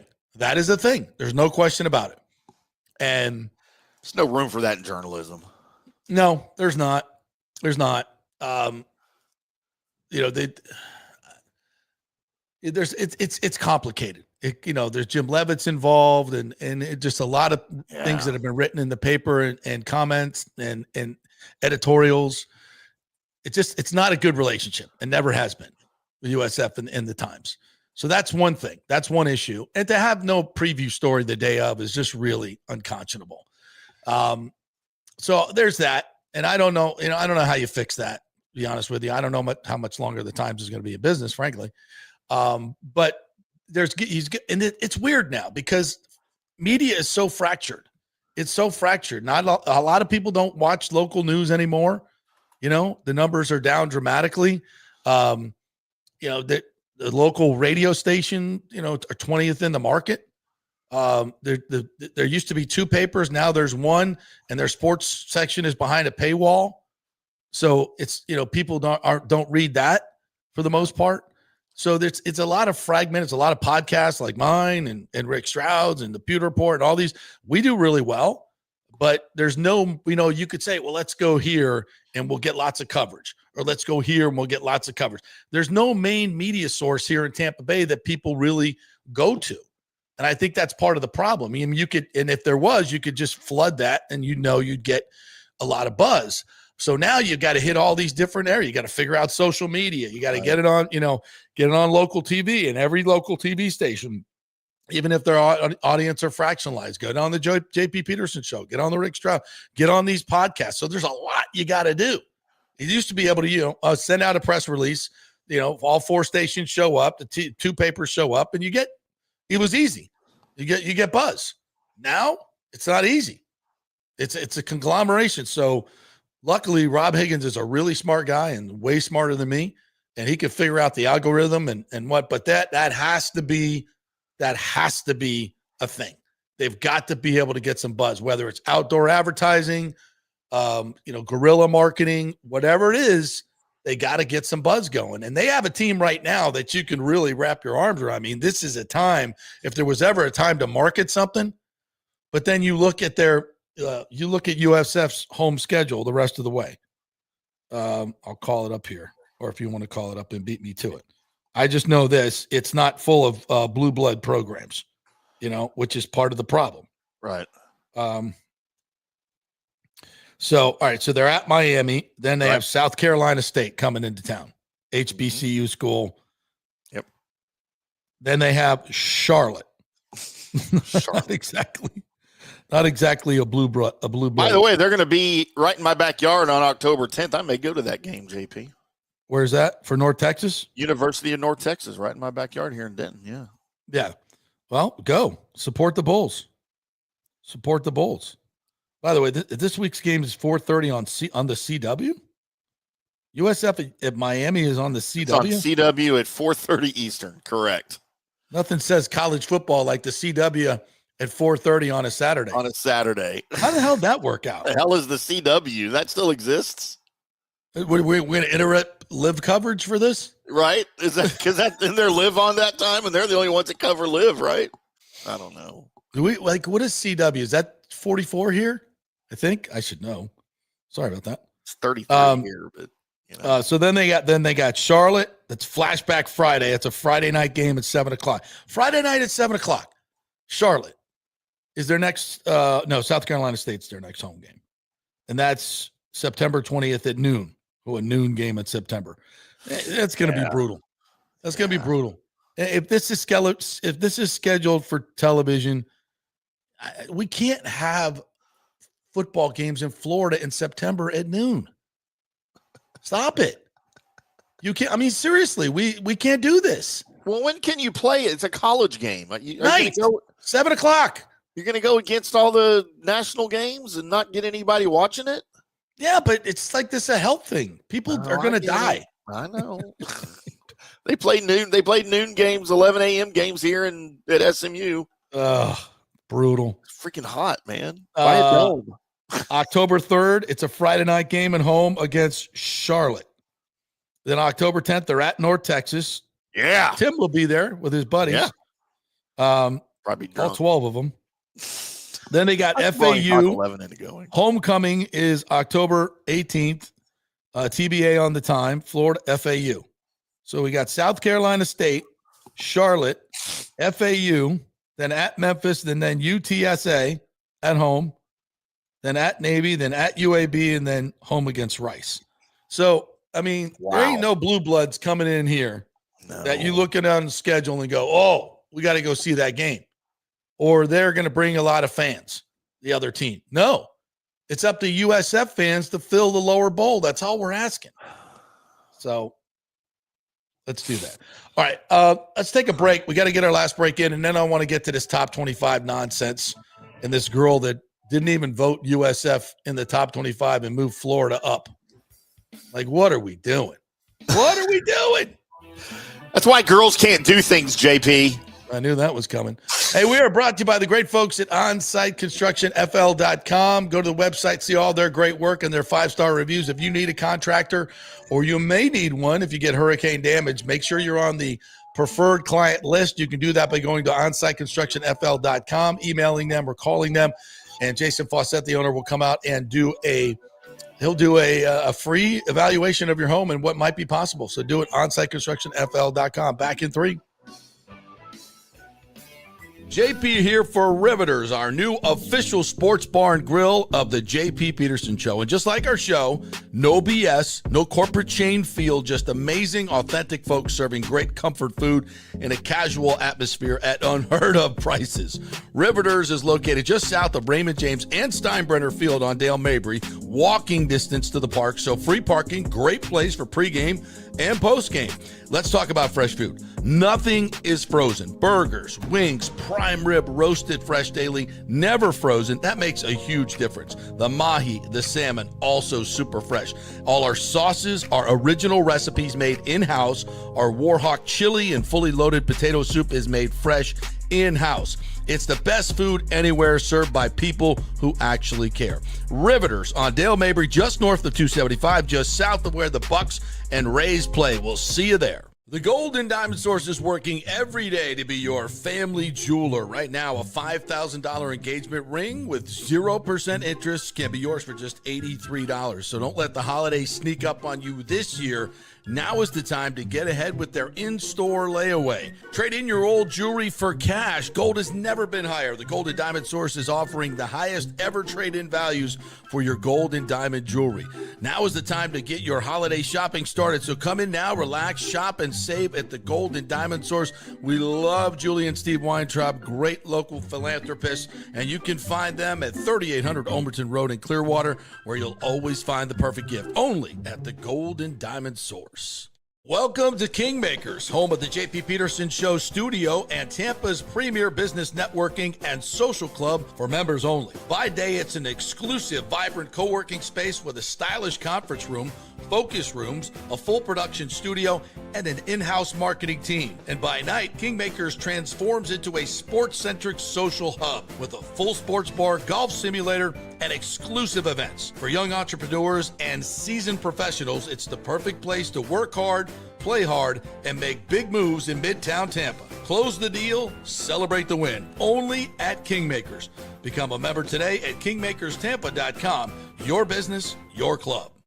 JP here for the Jeeves Law Group and my man Scott Jeeves. If you're going to hire an attorney, do you want some guy looking for a quick settlement and a quick buck, or do you want an attorney with some chops? Scott is a board-certified civil trial lawyer and a certified circuit court mediator. Been practicing in the Tampa Bay area for over 30 years. He is a peer-reviewed AV preeminent-rated civil trial lawyer. They just don't hand out those classifications. He's been the lead class action counsel on many complex consumer protection cases and has handled hundreds of serious personal injury cases. He's dedicated his career to protecting injured victims and is committed to vigorously representing you. We're local, we're trusted, and we get results. Personal injury and personal attention. Call for a free case evaluation. That's 888-9-JEEVES. That's 888-9-JEEVES. The Jeeves Law Group. With this record heat in Tampa Bay, you better have your AC unit running at peak efficiency. Third Generation Plumbing installs the best American standard AC units. Our split systems offer the highest efficiency available while reducing energy bills and maximizing comfort. That's why Third Generation Plumbing trusts American standard air conditioning, built to last, made to perform. Whether it's a new install or an emergency repair, our family-owned team brings 3 generations of trusted service to your home, now with the unmatched reliability of American standard. Plumbing or cooling, we've got Tampa covered. Call Third Generation Plumbing today, 813-961-8024, or go to thirdgenerationplumbing.com. And we also do AC. Let's go. Right now, back to the show on FanStream Sports. All right, welcome back to the JP Peterson Show. Let me tell you about a company called Delete Me. They make it easy, quick, and safe to remove your personal data online at a time when surveillance and data breaches are common enough to make everyone vulnerable. What do these data brokers do? Well, they get your name, your contact info, social security number, home address, even information about your family members, and could all be compiled by data brokers and sold online. They do it all the time. The New York Times Wirecutter has named Delete Me their top pick for data removal services. Folks, you could lose your house. You could there's a lot of things that can happen with fraud and identity theft. So make sure that you're doing everything to make sure that doesn't happen. Take control of your data and keep your private life private by signing up for Delete Me. Now with a special discount for our listeners today, get 20% off your Delete Me plan by texting HIT, H-I-T, to 64,000. The only way to get 20% off is to text HIT to 64,000. That's HIT to 64,000. Message and data rates may apply. So get yours. now. All right. I'm going to start a website that's deletemyex.com. I love that idea. It's a great idea. Rick says Dan Patrick show was all USF talk in the first hour. He was asking why USF wasn't ranked in the top 10, right?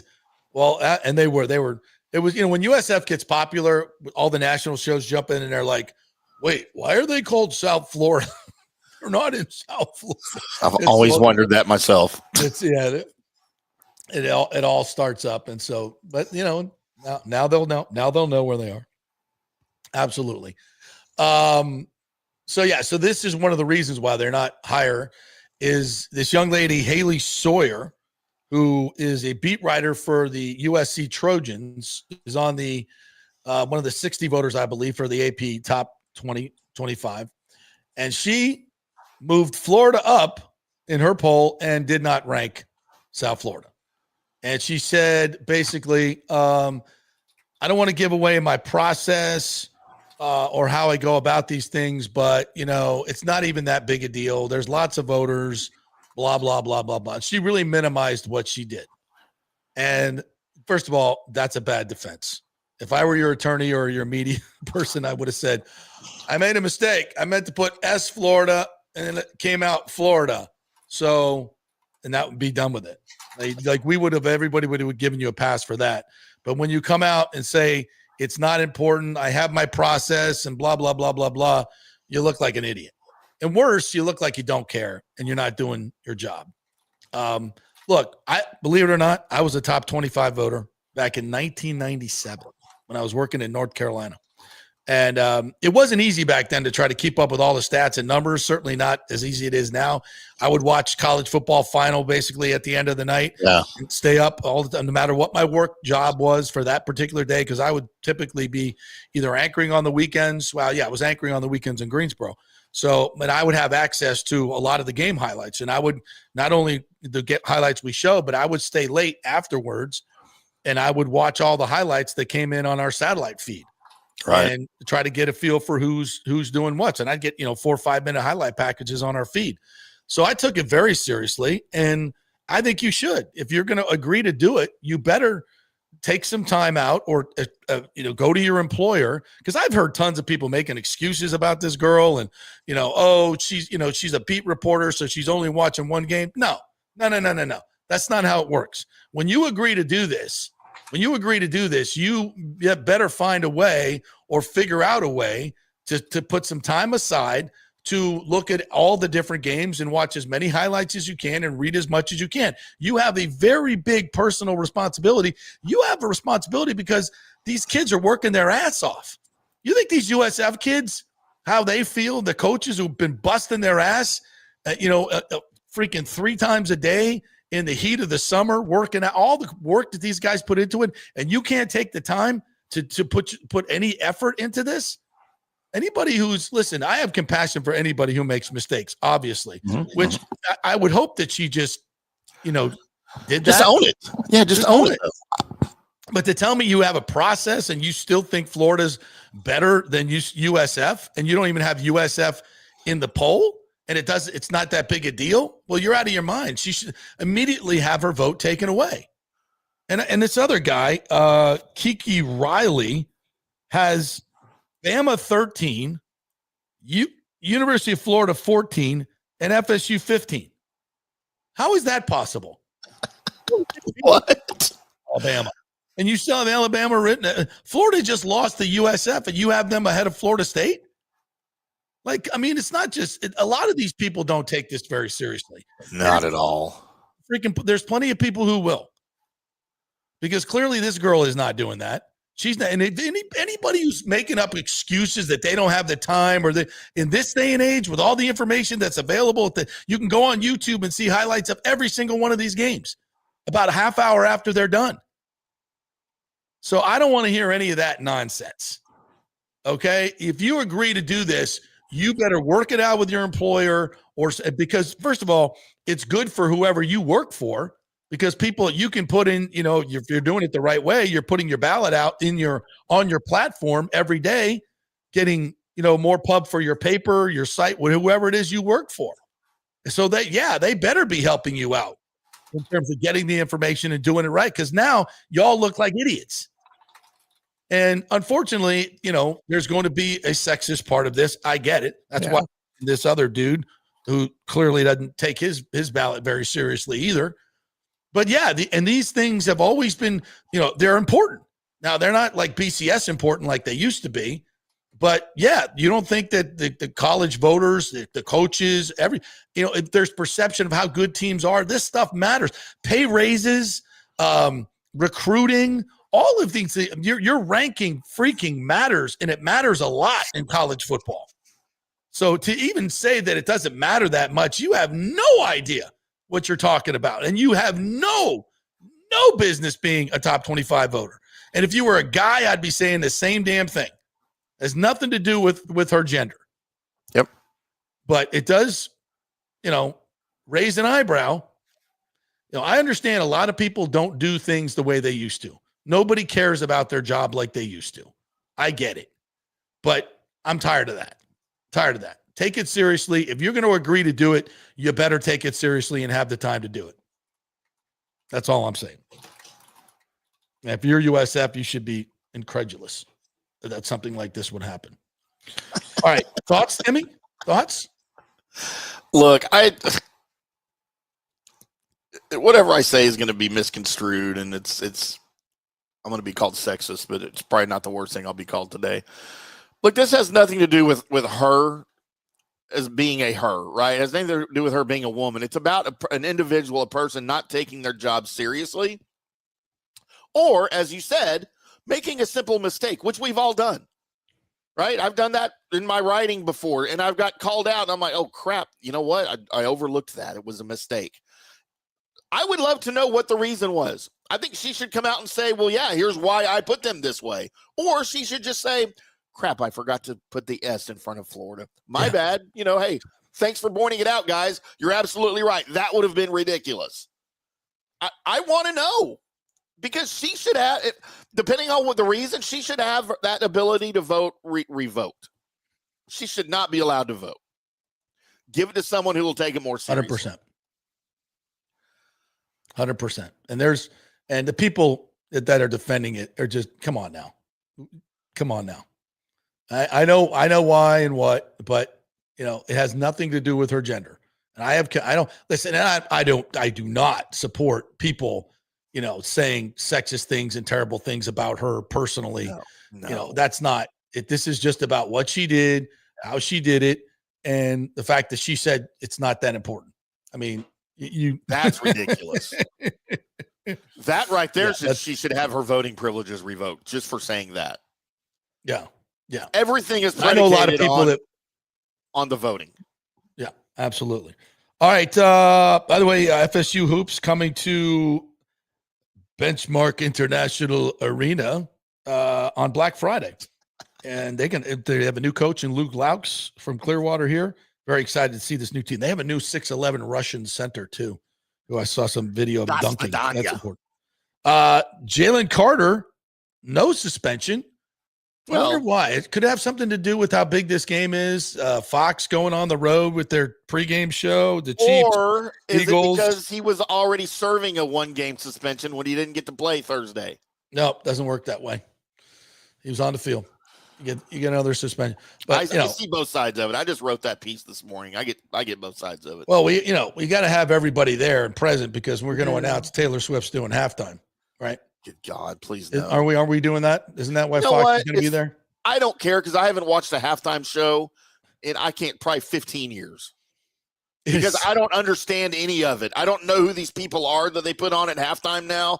I don't know any of the names. Colby Sapp and I got in an argument on the Colby Sapp and IndyCar Tim show after last year's Super Bowl because I didn't understand the person that was on it. He's jumping around on a car on that Buick Grand National that is a freaking awesome piece of automobile, and he's jumping around on it, singing gibberish, and I swear to God, there was not one single English word in anything he was saying. I stand by that. I will die on that hill. Boy, you sound like an old white guy. Get off my lawn. Awesome. I love the old Buick Grand Nationals. Yeah, that's a hell of a Corvette motor in it. Love that. JP, breaking news from Buccaneers Communications on X. Cameron Johnson has been named the NFC Special Teams Player of the Week. Wow. His 54-yard punt return on Sunday was the longest across the league by 31 yards. Wow. As a gunner, he also downed a punt inside the 20. So there you go, Cam Johnson. Good wow, for you. special teams, make it a show. There you go. Scott Reynolds said that. Said Yep. this is going to be the best special teams the Bucs have had ever. And of course, we finally get a run. They finally do something on special teams to help win a game, and that was a big play, given the offense was struggling. But then our kicker, who's been money, misses an extra point and an easy field goal. Like, what the God? Oh my God! All By right, the way, that'll don't do it miss- for us. What's Don't that? miss. From the Rough today, 5 o'clock across all 3 FanStream Sports YouTube channels, or at the brand new FanStreamSports.com. Right there on the front page, you'll see a link to the video. Yes, check out our new website. Really, really cool website, FanStreamSports.com. And don't forget the Big O show. We'll be recording another one tomorrow, but get this one, really good one. We gave you an excerpt of it, but there's much more in that one, so go check that out. And our college football show too, the Burnham Brothers, a great college football show. If you're not listening to this and you're a college football fan, especially in the state of Florida, too, players, assistant coaches in the game know what they're talking about. Very entertaining. Don't miss that. The Burnham And Brothers. JP, I have a shameless plug as well, even if Sure. if you're into college football outside of the state of Florida. I'm now doing a brand new show with the TJ Reeves edition of their college gridiron coast to coast network called Pigskin and Burnt Ends, where we discuss Texas-based college football Nice. and some food and beverage at the same time. Oh, that's So go a check great us out on combo. that college gridiron coast to coast network or over at FanStreamSports.com under Dallas. You'll find I it. love that. I love that. Food and football. My two Yeah. favorite things. Well, It's the best, man. almost. Sorry, Ashley. Love you, honey. And love you guys too. Thank you guys. Like and subscribe, all that stuff, social media, blah, blah, blah. We'll see you tomorrow.